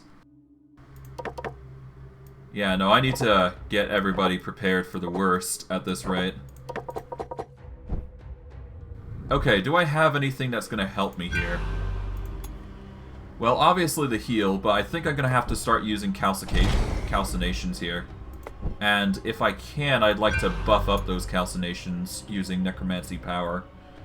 But again, all in due time. All in due time. Let's see. Okay, Robes of Potence. Minions gain 8 luck, 8 accuracy, and 8 evasion. We're going to put this on. Now I will make minions gain 4 armor resistance until the battle ends. Absolutely not. Even more than previous. Spirit Necklace grants evasion, so we're fine with that. Ladle increases the chances to retrieve flask. We don't need that. Spirit Chainmail's fine. We can get rid of the enchanted clothing, I suppose, as will the Iron Heart, because we're not... Actually, hold on. No, if we use the Iron Heart, that's actually pretty powerful, isn't it? Now I think about it. Although the evasion's really important, though. God, there's so much I need to do. Hold on, let's recycle some stuff first. Alright, we don't need the Spirit Chainmail or the Spirit Spear anymore, so I'm just going to get rid of those. Iron Heart is a really tempting ability because it will help with our Bride of Iratus. But then again, we can already get 1 attack off, so I don't need it, so we'll sell that. We'll keep the Spirit Necklace, the Robes of Potence. We are going to need something to increase our evasion even further, or at the very least, make it so we're not targeted as much. At the very least, the evasion is going to help us, so that's good. Okay, we are going to want to get the... Let's see, we're going to want... what? Iris gains 100 Wrath. When a minion dies, ally recovers. Okay, Scroll of Skullfall, nope. Iris gains 10 mana each turn. I mean, we're at 100 mana, so we're not lacking in that department. I still need to get that level, though, so that is something to consider. Alright, we're not going to get the extra part for this elite fight, so we're not going to be doing that, but I should definitely get a debuffer going. Let's see. Okay, we are going to need to... All minions receive plus 10 extra damage dealt until the end of combat. You know what? 10% extra damage? Let's do that. It embellishes my undead features, no? We're gonna go for the extra damage. Before we continue on, though, let's check stats to see if we need to change anything. Bone Golem's fine, but we do need to consider an upgrade at some point. Let's see. Skeleton here, we could do with another bone helm. Alright, so here's what we're going to do. We're going to get a rarer heart and a rare skull first. So we need to get a new skull. Okay, that's dud. Oh, that's good. There we go, we got a rare skull, and now we need a rare heart. Behold my work. Nice, we got a rare heart and rare skull, perfect. We'll get... Oh, we even got a even better skull, actually. Hold on. Okay, that might actually be a decent upgrade for our Bone Golem, then. Although the skeleton could use it as well, because he's suffering quite a bit. Nah, the Bone Golem needs it the most. He needs to be the tankiest of the group, so we'll give him that. We'll give the rare skull to the skeleton here. There we go. That'll beef him up. We are going to want to beef up the resistance, and that'll be it for maximum there. Bone Golem, we want to keep you on the straight and narrow, so I guess let's increase your initiative back to full. You've already got the blocks and wards, so that's good. We don't need any fear from the skeleton. Damage is already at max. I guess luck is the next best thing amongst accuracy. No, we're gonna go with luck. Luck is more important because getting more crit is more important here. As for the ghoul, we're going to boost up her attack, I guess. There we go. The bride also needs to get her heart here, so we'll get that, and we'll boost up luck to 30. Perfect. Okay. Not the best results, but let's hope we can handle this as intended. Okay. Alright, we're at 100. All minions deal 100 or 36.25 extra damage. We'll do that. There we go. Everybody gets the buff, for the most part. We will do Repulsive Mark on the Bride of Iratus to get her even further up. Okay, thankfully the Bride of Iratus is immune to attacks, so that's good. We are going to go with... Well, we don't need to worry too much about the actual removal of wards, so I think it's best in our interest to start buffing the skeleton first. There we go. Then our skeleton can do Endless Mediocrity on the Bone Golem here. Alright, you go in, you do a buff, okay. And now, Bloody Rose. Kill, my darling, Nice. kill! Okay, that's basically half health on everybody. That's nice. Works for me. Okay, the healing comes in clutch, or the healing comes in now. Okay, we are going to want to do what to help us here? I guess the best course of action would actually be to get rid of the ward, so we're going to swap back to our usual staple of the bone attack, which is Hail of Teeth. It is basically a free attack after all, so that works in our favor. I can't use early lunch, so that sucks, but that's fine. We're going to use this chance to get rid of the elite monster defenses here. There's no sun up in the I'm not sure if this is going to get a crit or not, but we'll try. Okay, that gets the block, unfortunately, but that's fine. We now use Suppressing Splinters here. We managed to get the stun on the monk. Alright, we can go with Bone Bully here and try and get a stun off on the Hoplite, which we're going to do. There we go. Hoplite's now targeted with a stun, which works in our favor. And with this, we can now use the Heart Piercer and guarantee a kill on the elite monk at least. Or we can start targeting the elite healer. We're going to get rid of the monk first. Or we would if the Hoplite didn't stop us, which sucks. Okay. We are going to go with the Predatory Instinct to attack the Hoplite here. There we go. Comes. We're going to use the Bone Golem to get back into position. There we go. Okay, we're going to go with not Bony Bully, but we could go with something else, I suppose. This deals 51 damage. Would it be enough, though? I guess not, no. Dismissive Barrier. Removes all buffs from targets. Now, let's go for Bone Bully, I suppose. Get the stun on the Hoplite. Because he's going to be the most damage dealing of the lot, I suspect. Okay, we'll go with an immediate Bloody Rose again. Just to reduce their HP even further. That works for me. Fresh corpses. Okay, now it's just left to these three, which is pretty easy to handle, I think.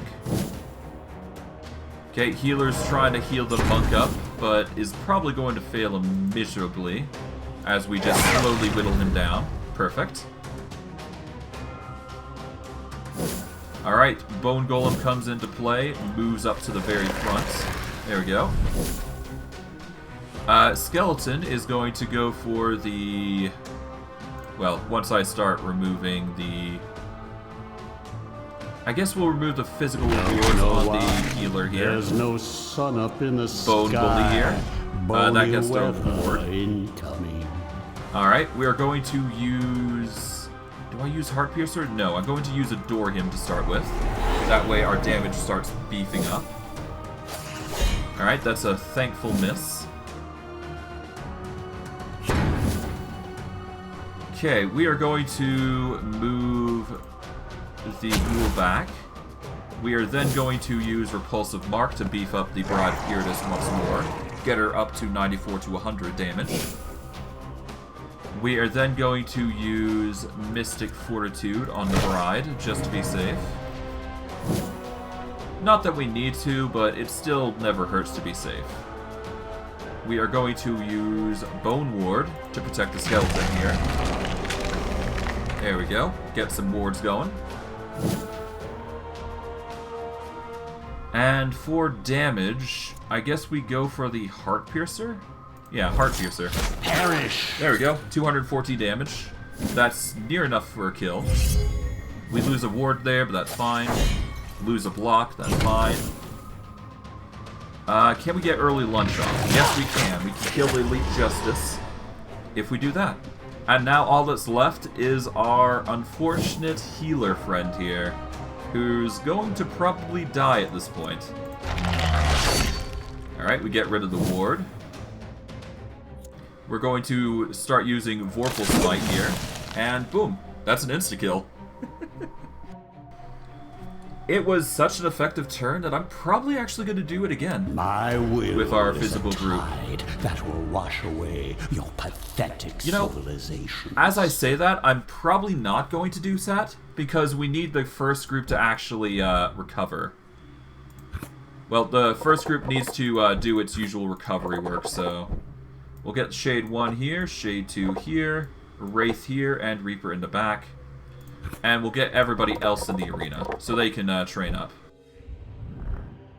And off we continue to the Fount of Restoration, which is slowly getting us closer to these, to the end, actually. Okay, we'll go with Group 1, and we will go to the Fountain of Prayer here. Now, we can go with Vigor for minions, or Mana for Iratus. We're gonna go for Mana for Iratus, just to be safe. Well, not that we need it, of course, but hey, it's there. Alright.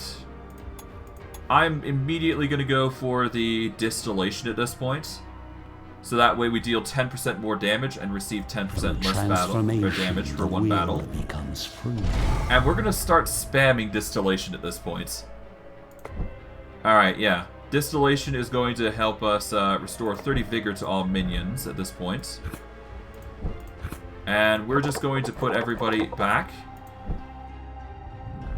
Now, does it specify all minions or just one battle in general?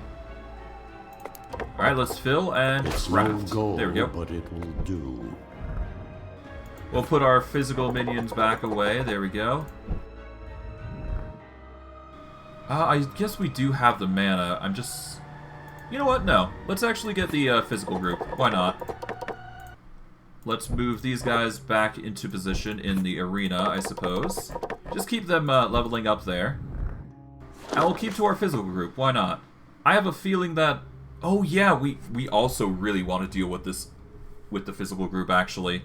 Because the accuracy is going to be a pain. Yeah, dealing with her is going to be the biggest issue.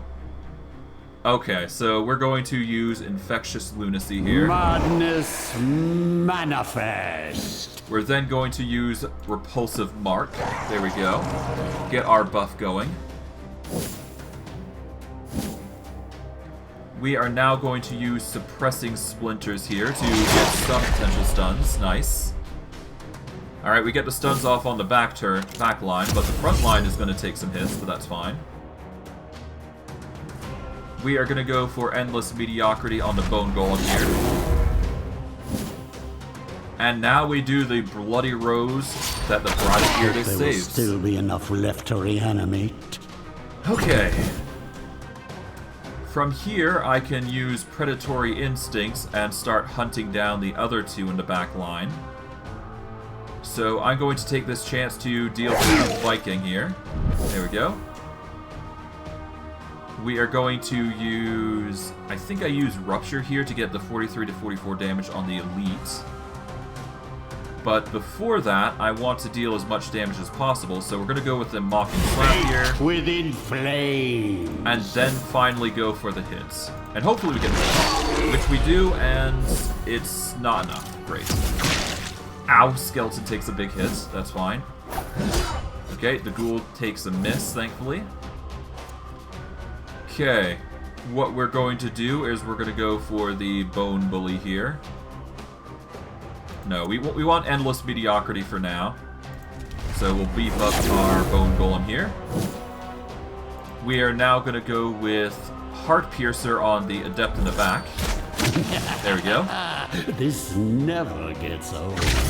Okay, cool. We go with the Devour for the Ghoul, who is going to use early lunch here. There we go. That will eat him up. Get us some healing. Well needed, anyways. And now all that's left is the Amazon, who is has an increased damage output, but because we buff up with wards, we're not too worried, I do believe. Instead, we are going to use this chance to use Hail of Teeth to get rid of her blocks. There's no sun Follow up up in with the Bone Bully sky. to get the stun. Bony weather incoming. That way she can't do a dang thing. We then follow up with more damage, which nearly kills her, no less. Nice. We then go for the early lunch. Get the kill. Nice. I was not wrong to bring the physical group here, because they are more effective against her. You know, if this keeps up, I'll be done purging the world ahead of Okay. schedule. As for our recovery, we get 32 mana back. We're up it to 84, so that's fine. Alright, we get some supplies, we get some more experience from our main group. Okay, we can go to the cultists, and we can get a random specific consumable or item. We're going to go with, I guess we'll set up the Shade, Mummy, Dark Knight, and Lich. And we'll go to the cultists there with group 4 here. As for what we get, we can choose between the Heart of Emptiness, the Burning Skull. We can go with the Terrifying Visage or the Void Flame. Just in case, we're going to need another Void Flame, but if I had the choice, I'd definitely like to try the Burning Skull at some point. So yeah, we're going to go with the Void Flame here, because that's a more stable part for our group. Now, do we want to heal or prepare for the battle? Hold on. In the battle, minion gains 2 attack, end of game. It's fine. Okay, Book of Ancient Lore. We're going to put that on. Fetching. We are also going to need to use the gambling chip at some point, so I'll save that for later. As for our final group, I need to decide what am I going to do. Well, for now, let's, yeah, we're gonna need to deal with this samurai, actually. Yeah, alright, let's distill first, and we'll go from there. There we go. The smell of successful alchemy. Alright, let's go. We're gonna use group 2 until we are satisfied. Okay, I'm most worried about the samurai here. When left alone in battle, acts twice each turn and deals 50% more damage. After dying, increases evasion of all allies by 10 until the end of combat. Not the most satisfying result, but hey, we can only do so much. We'll start with Infectious Lunacy as we do. Manifest. We are then going to use Repulsive Mark on the Bride, get her even more buffed up. Nice. Alright, the skeleton goes next. We're going to use Suppressing Splinters as we do. Get rid of the blocks and wards, get some stuns potentially. He goes and gets a miss, nice. We're going to use this chance to use Endless Mediocrity, and we're going to use it on the Bone Golem as we do. And that just leaves the Bride of Iratus, who will be dealing Bloody Rose damage, which is going to target literally everybody and deal a ton of damage. Alright. That's pain. When attacked, retaliates against the attacking minion, dealing 45 to 65 physical damage. Receives 50% plus 50 evasion while in the stance. Okay, we do not want that to go through, so... Honestly, I think an early lunch about that, yeah. Early lunch gets the kill, so we don't have to worry about that. Alright, we're going to use the Bone Ward for the skeleton. Make sure he doesn't die, basically. Okay, Bone Ward comes in clutch. We're going to use Endless Mediocrity once more on the Bone Golem. There we go. The Bride of Iratus is up next, and we are going to go with Heart Piercer on whom? Well, we're going to deal 100 damage regardless, so we should keep that in mind. I think it's in our best interest to target the Viking. Let's see. No, we should probably deal with... Yeah, we should probably deal with the Plague Doctor first. As for what damage we do, I guess we'll just do the physical attack and see what happens. Okay, that doesn't kill, but that's fine. Okay, that's dangerous. Oh god. Okay, that's a roar. Okay, I can tolerate that. The, you go for the purified buff. Okay. Alright. Can I kill, though? 49, 27. I don't think that's going to kill. Okay, so we need to use Mocking Slap here. Ward. Right. We will go with Predatory Instincts and kill the Plague Doctor. There we go. In the world. Okay. Brings us to 31. We're going to do another Bone Ward on the skeleton here. That's going to save the skeleton from a wily fate. We won't be able to stun the Viking here, so we're just going to have to target the one up front and get the stun off, hoping that does something. Okay, we get the stun off. And we'll be doing Heart Piercer on the one in the back instead. And get the kill. Nice. Now he can't do anything, and now all the rest of the group is actually quite satisfying.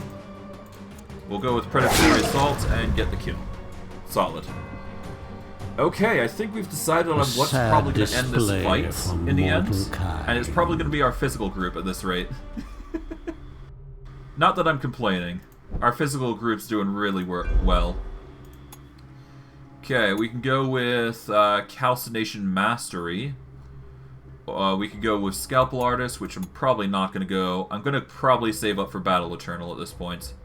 We kind of need it at this point. Okay, we're going to stick with Group 2. We're going to get some healing in, I suppose. Yep, Battle Squad 2. We're going to get healing. There we go. Vigor for minions. This will give us a choice. Are we going to go for the Elite Squadron here and shorten our time? Or are we going to take the longer path, which will deal with monks and whatnot? I am going to take the shorter path here, because that will give us a Fountain Restoration, and it is the final stretch of the game, so I'm quite confident with our build here. Let's hope it's enough. Alright. Infectious Lunacy, as we do. The Repulsive Mark to start us off. Our Skeleton Boy is probably going to be targeted. And, yep, we'll take some damage, that's fine. We're going to use Endless Mediocrity on the Bone Golem here. Alright, the Bone Golem comes in next, and he's going to use Bone Ward on the Skeleton just to increase his defenses. And now we follow up with the Bloody Rose. Your Get some frail serious bodies damage. fail you. Nice. The damage comes in clutch. We get some blocks and wards coming in. That's fine. Okay, the Elite Healer decided to go for the attack there. That's fine. We are going to go for the Elite Hoplite. So we're just gonna go and penetrate his defenses. There's no sun up in the sky. We'll go Predatory Instinct here, get the 50 damage. Skeleton gets targeted by the ward, that's fine. We just go with the Bone Ward yet again to protect our Skelly Boy. And because he's in the third position, he now has the ability to stun. We're gonna go for the Bone Bully and we're gonna hit the Elite Hoplite. We can't though, because we can't... Yeah, no, we're gonna have to go with Endless Mediocrity again. That'll have to do for now. We'll do another Bloody Rose. Gets even more damage out. Nice. Okay, you're going to heal the Elite Hoplite. That's not fun. Okay, we are going to want to go with Restrained Slaughter.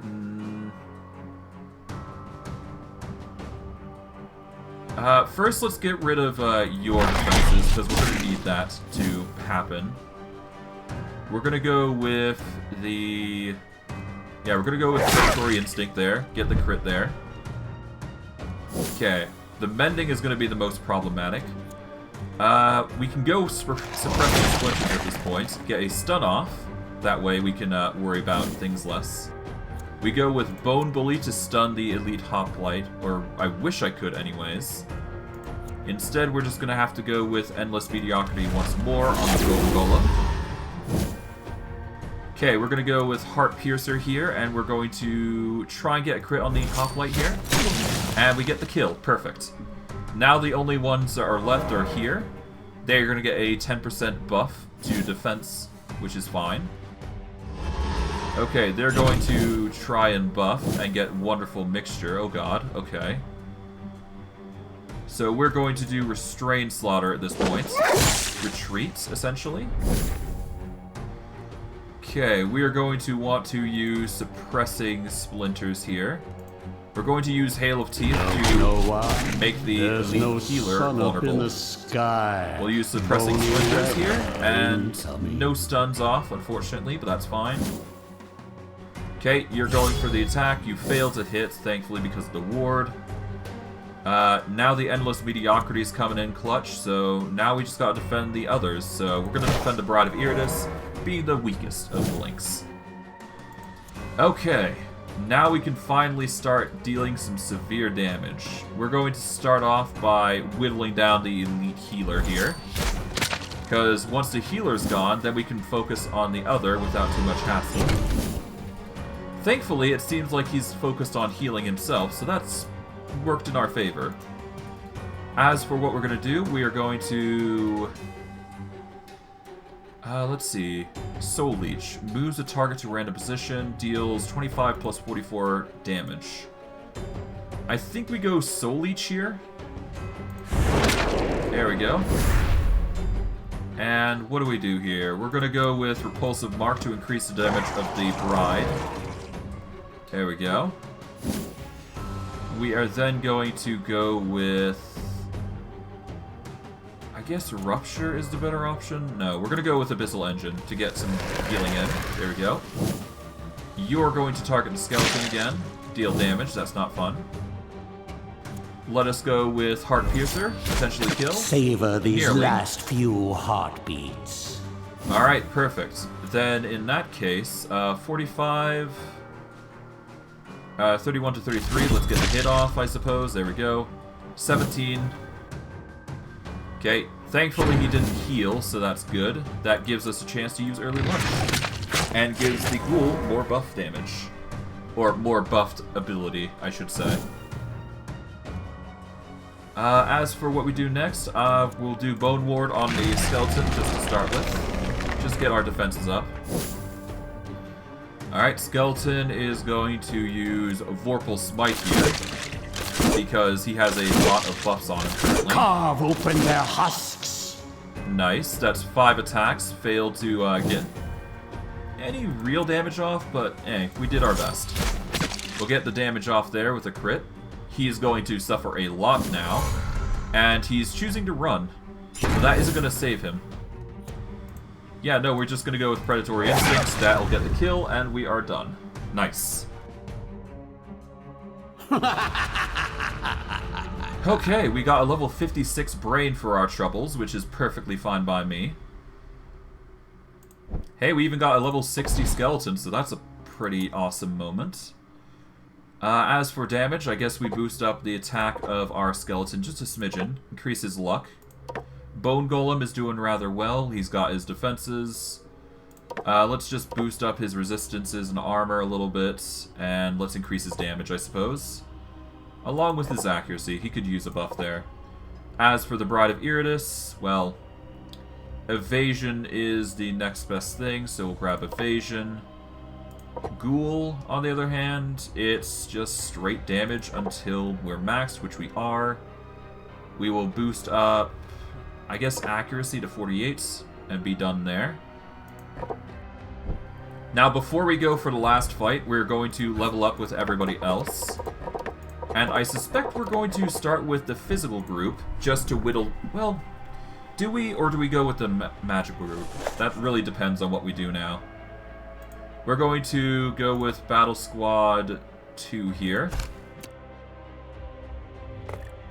You know what? Let's go mana. Yeah, let's stick with group 1 here. And we're going to target them with this group here. I hope that's enough. Okay, so the biggest issue is dealing with you, so we're going to quickly swap back to the Hail of Teeth once again. Okay, what are we going to do? The most concerning is the healer, who has a lot of recovery, but I can probably just go and deal with you like this. There we go. There's no sun up in the sky, bony weather incoming. Okay, we're going to go with Soul Dissection, or do we go something else? I guess Soul Dissection would be the natural choice, so... Let's see. I guess we attack the Ronin here. Yeah, get some damage off on him, because if we ignore him, then he's going to just make things worse. Okay, we're going to go with Black Radiance here. We're going to target... the Viking is the only one we can target because everybody else has wards, so... Target the Viking, get him debuffed. Okay, we are going to use... Not Echoing Terror, but we're going to use Ghostly Inferno to target everybody's wards and start whittling those down. We are then going to use Grand Deception here to swap out the Shades for our Evasion buff, because we need it. There we go. The Redirect gets a miss, and we deal damage from magic. Okay, that's a double miss, actually, now I think about it. That means double hits. Nice. Okay, that's yet another miss. That means wards are going to break like crazy at this rate. Alright, that's a ward and miss. And you get hit again. Nice.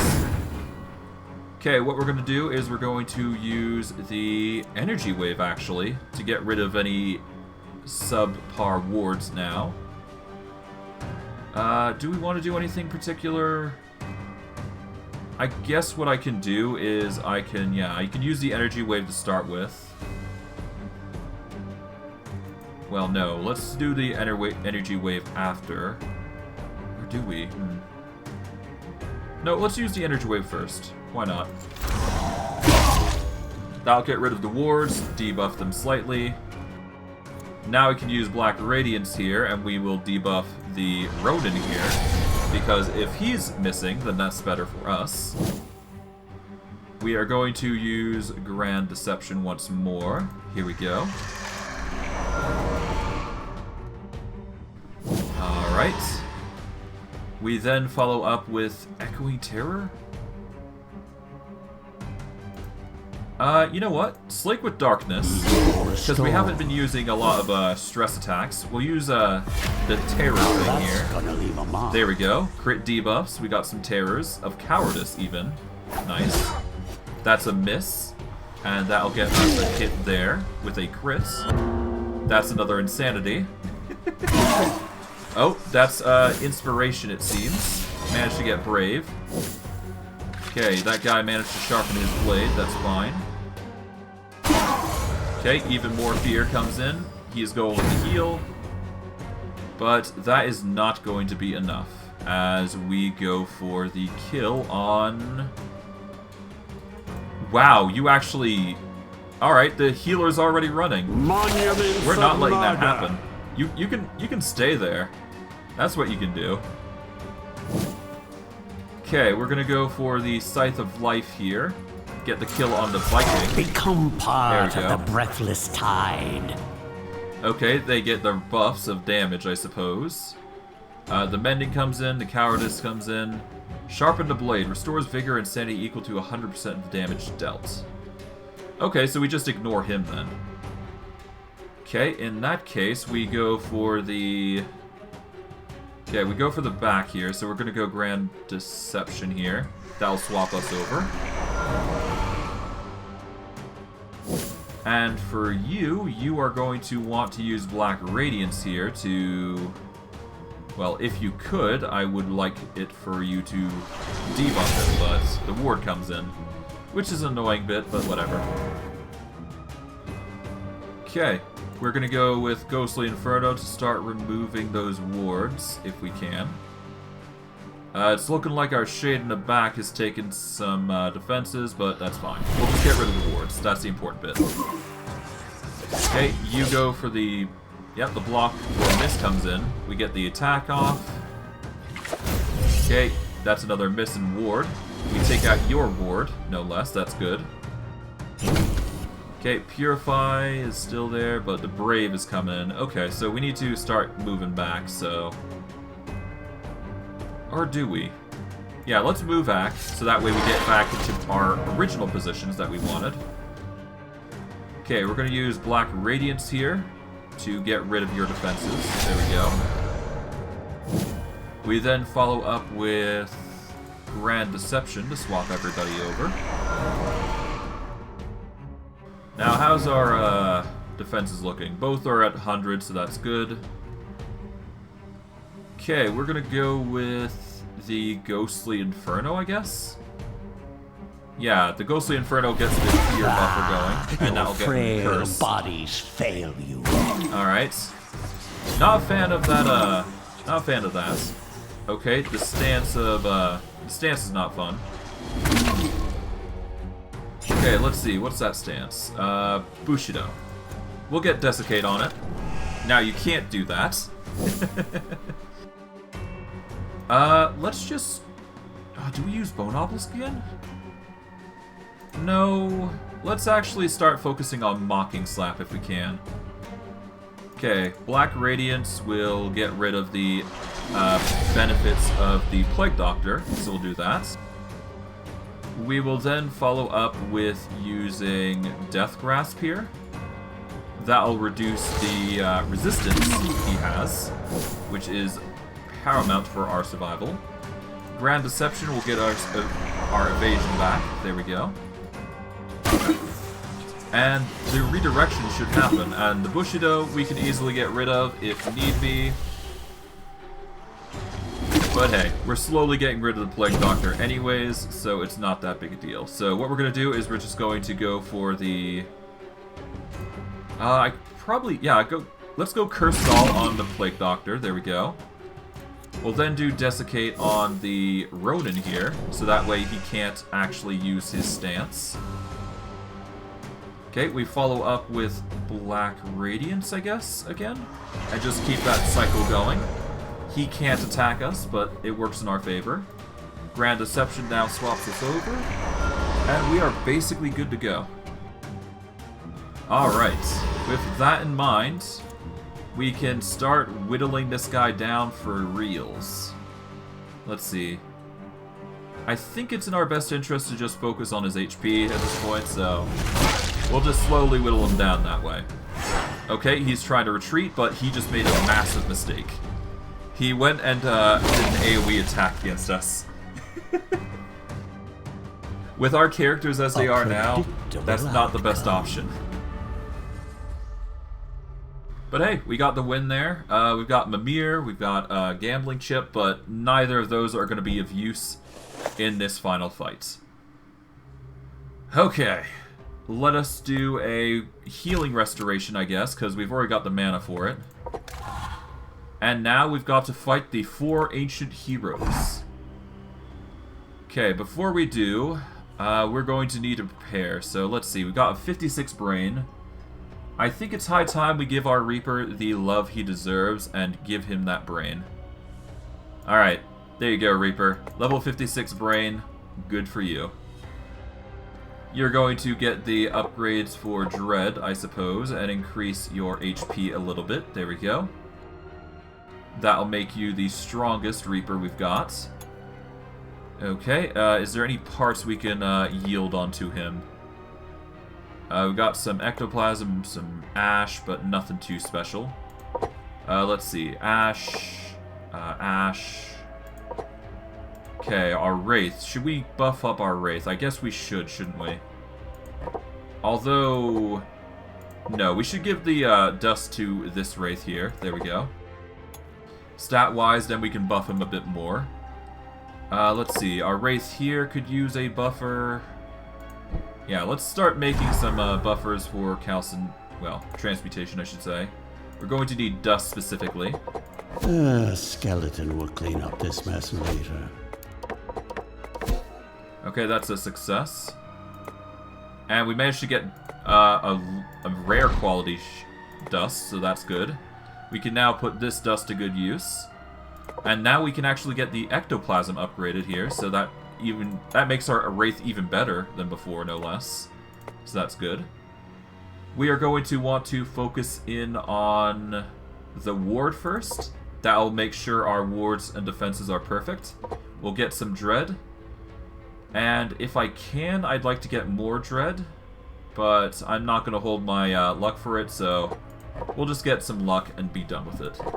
Our Shade here, honestly, we've got maxed that, so we just need health, I think.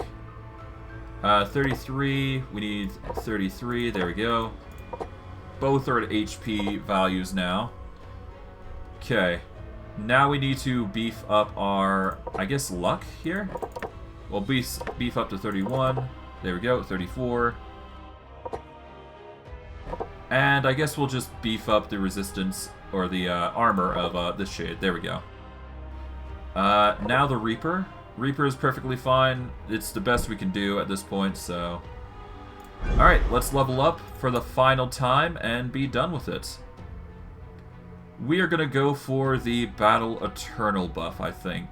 Because that is the strongest heal that we can get on our hands. Or we could go for the Blind, which would, you know, I think the Blind is much better.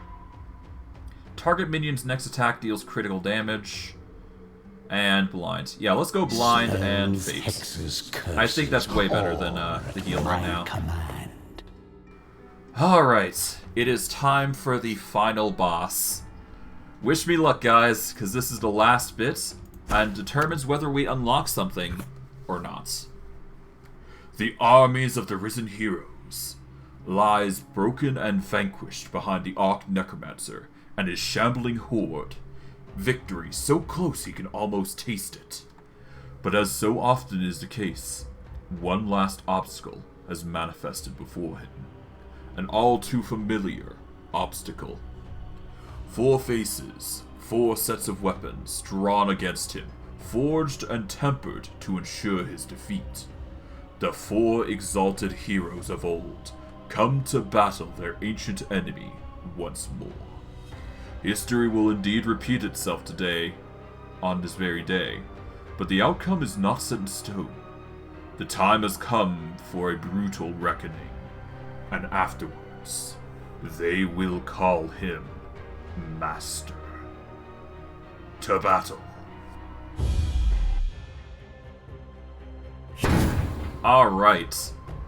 This is going to be our final group. If they fail, then our final line is obviously going to be the second group, but we have to hope we can handle it. Alright. Doesn't Escape has shared vigor and sanity with the other heroes, acts twice a turn.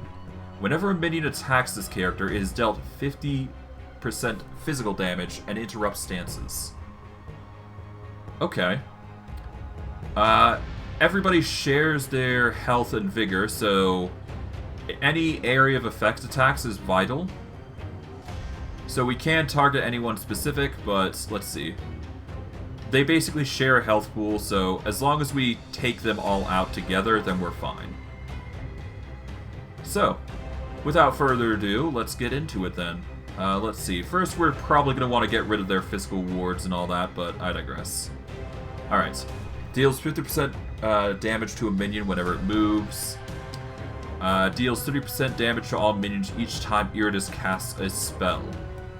Ah, that's not fun. So basically, anytime we cast a spell, she deals a little bit of damage to everybody. This would negate the wards, ultimately, so that's not fun. After each miss, increases the accuracy of all heroes and buffs their damage by 5% until the end of combat. That is a horrible buff, so... Yeah, we can't make this a long bout. That's a given from what's going on here. Okay, before we actually use Stoke the Flames or literally any spell power ability, we're going to start by buffing. That is the absolute necessity here. Okay, we are going to start by... I guess we start by using Black Radiance to start getting rid of wards and start focusing on the Dwarf hero. Because he's the only one with magical resist, and I'm most worried about him for now. We're going to use Echoing Terror to start getting rid of wards. That is going to be my staple after all, even if it does get a hit or miss. Alright, we are going to use Grand Deception, swap them out. And it seems like they will still have to try and hit us to get the kill, or the attack off, but yeah.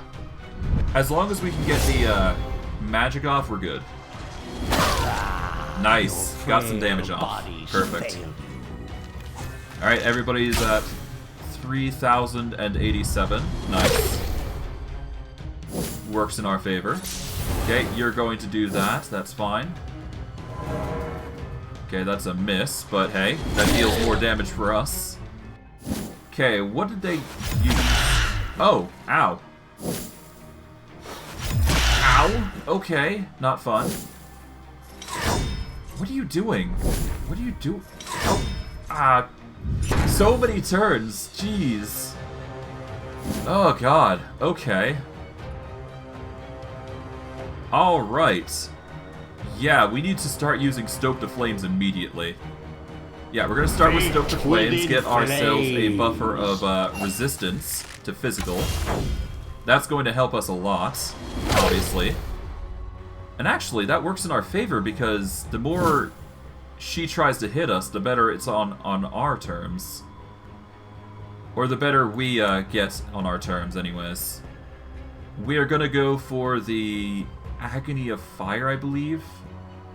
Yeah, if we start using Agony of Fire, then they're going to start burning and they're going to start cursed. It's just going to make it a lot worse for them. Elf hero's fine, we don't need to worry about the Dwarf hero. We can start using curses, and we can start reducing their evasion, if anything. Let's see, how's everybody doing? I'm not a fan of the Shade and the Wraith, or the Shade's suffering so much, so... Well, I mean, they have 80 block, that's fine. Okay, I'm not too worried about defenses. I'm not going to be targeting the Magic Hero or the Paladin Hero anytime soon. But I will be targeting their wards at least, so... Yeah. I'll be targeting their wards mainly, so we'll be taking advantage of that. Okay, Black Radiance. We want to reduce their accuracy as much as possible. I do believe debuffs are not going to... Well, they will work on them, so that works in our favor. Let's debuff the Elf Hero, because she is probably going to be the most troublesome. But at the very least, with her, she's going to be the source for most of our attacks. So we want to keep that cycle going with our defense here, and hope that's enough. But I digress.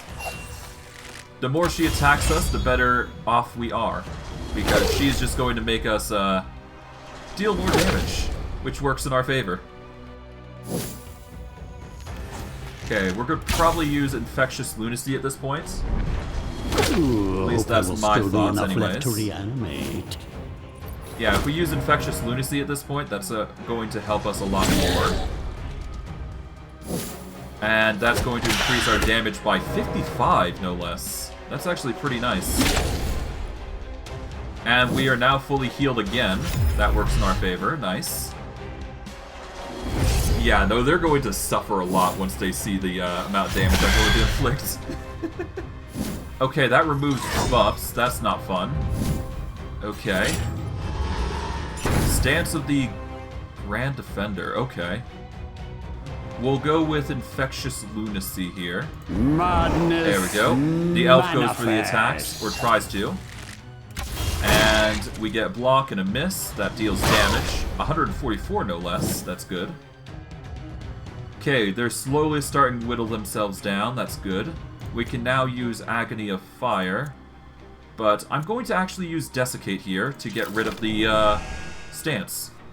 And we can remove buffs as well, so that's a plus. Alright, for our groupie in the back here, we want to reduce the accuracy of somebody. Let's see. Accuracy... Yeah, no, the accuracy buff is annoying. I think we just reduce the accuracy of the elf hero. That's really the best choice here, to be honest. We're going to go with Echoing Terror to get rid of the wards again. There we go. Debuffs and crit debuffs. All plenty. Alright, Grand Deception falls into play. We swap over once again. And they are suffering a lot, I must admit. Which is working in our favor. So that's good. That's a double miss, and this will be that's a crit for 200. Jesus. Okay, she's going to do another attack, and that block happens. Okay, that's not fun. That's a miss. That means more buffs. But still, we deal damage every time that dwarf misses, so that's good. Okay, you're doing that area of effect thing, which is probably going to ruin us at this point. Oh god. Okay. Let's hope that's gonna make us live, though. Okay, that's a lot, jeez. Calm down.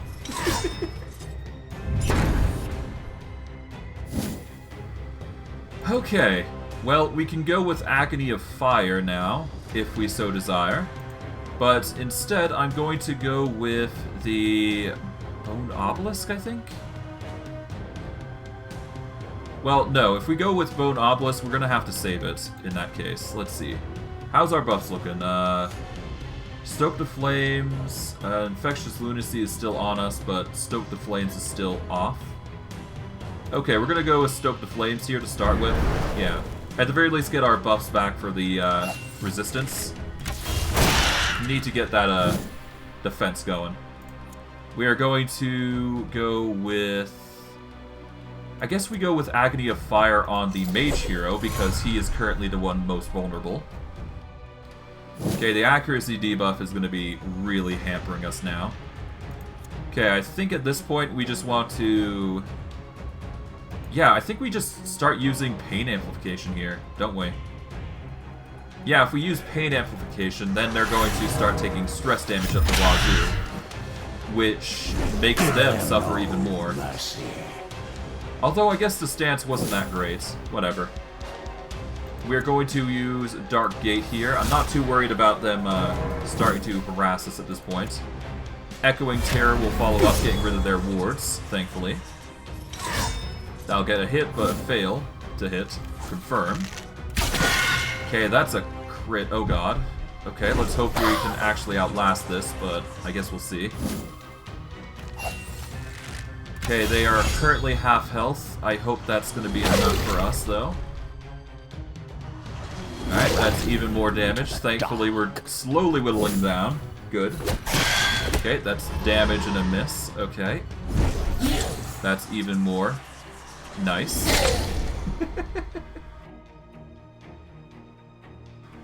Alright, cool. Alright, that's another hit. Okay. That's a debuff there. Okay, that's even more. Alright, I think we're reaching a point where we can start using our... Oh man, they keep using that buff to get more wards. Okay, now I've got a choice. I can go with Mocking Slap or Bone Obelisk. I think Bone Obelisk is just overall better. Yeah, we're gonna go Bone Obelisk here. Get some significant damage. Okay, they're going to do that. They managed to hit all of us, but the ward is going to remove, thankfully. Okay, Scythe of Life. Yeah, let's just target the elf hero, I suppose. Oh, nope, the block comes in. Okay, that's a hit. Okay, that's not fun. We take out the ward, though, so that's good. Let us start using Hungry Shadows, actually. Yeah, if we use Hungry Shadows, then they start to take some serious damage. Yep, percentage damage, no less. That's impressive. Let's just swap with Grand Deception, just so our shades are at least getting some more defense. Oh, man. This is a game of cat and mouse at this point. Okay, well, I guess we can go with Death Grasp here. And we'll just redirect it to him, naturally. That way we get rid of his wards, so that's good.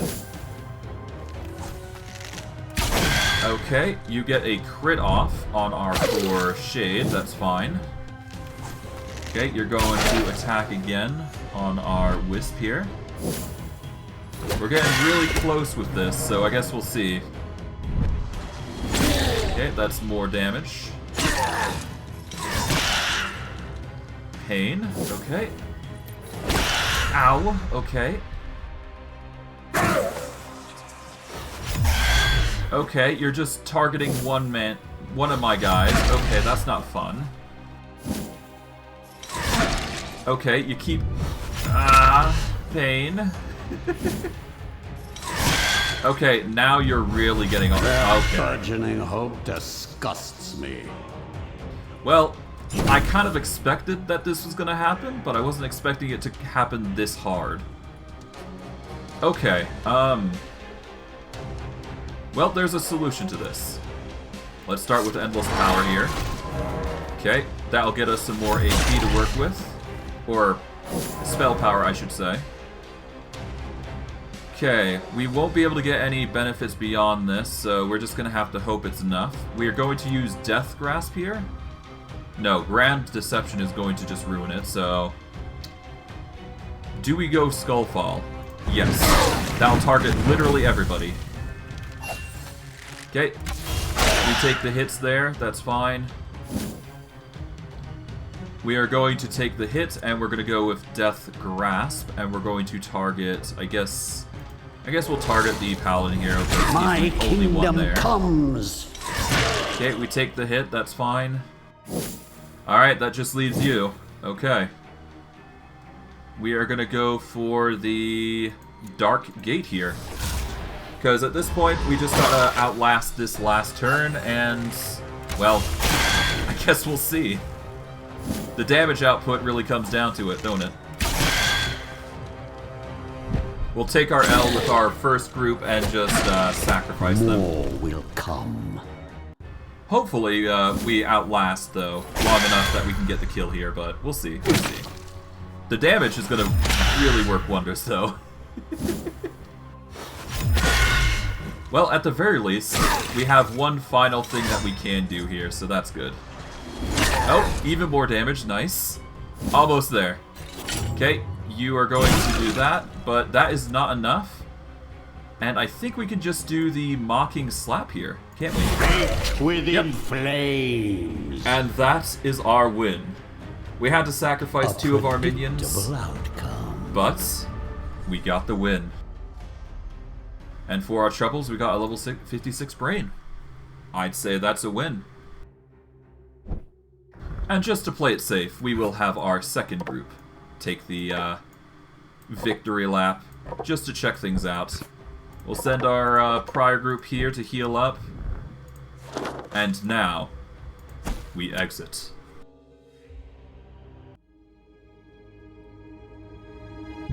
Well, that was quite fun, but it was merely an appetizer.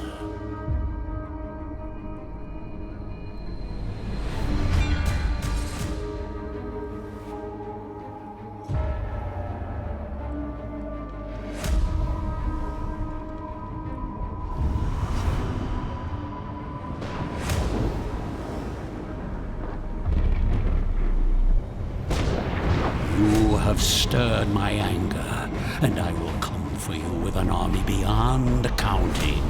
Abandon all hope, ye oppose me. For I am Iratus, Lord of the Dead.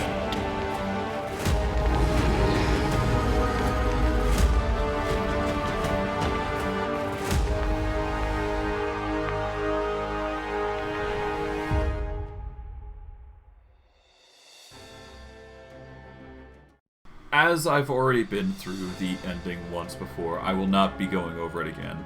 But that was Iratus, Lord of the Dead.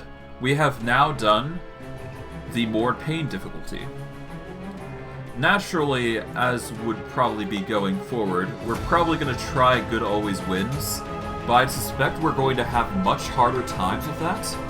So I am probably going to have to work up some builds to actually combat those foes. Because, as you saw nearing the end, that was painful. But, on the plus side, we will get 2 new minions as a result, so if we do come back to Iratus, we will definitely be doing the harder difficulty.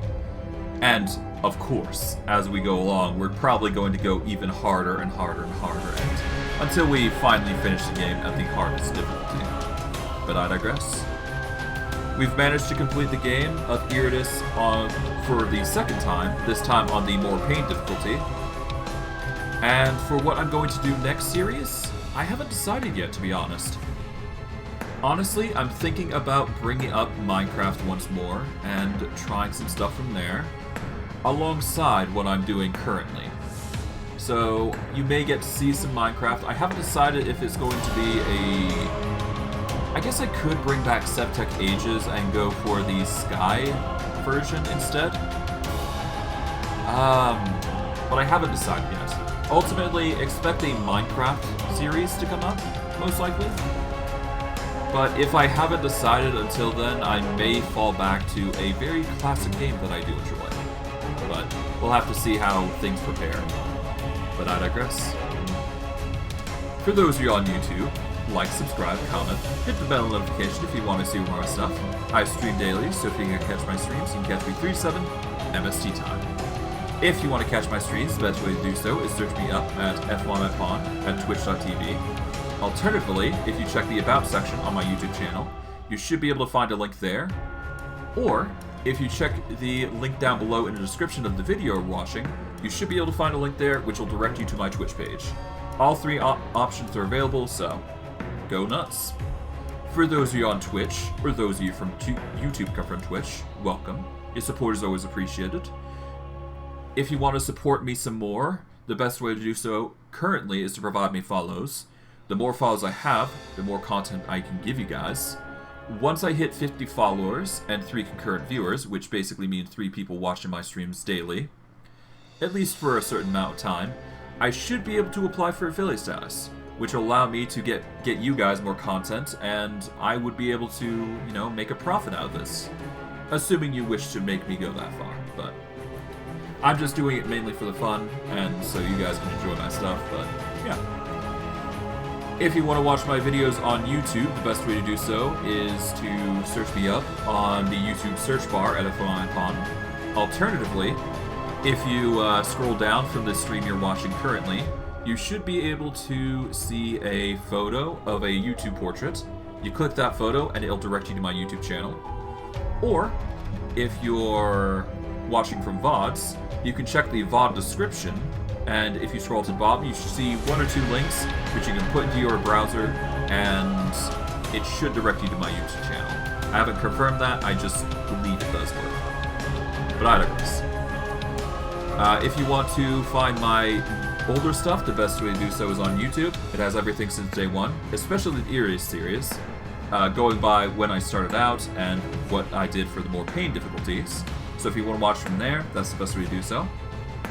There's also other series on there, so if anything catches your eye, by all means, go check it out. If you want to watch my new content, the best way to do so is on Twitch.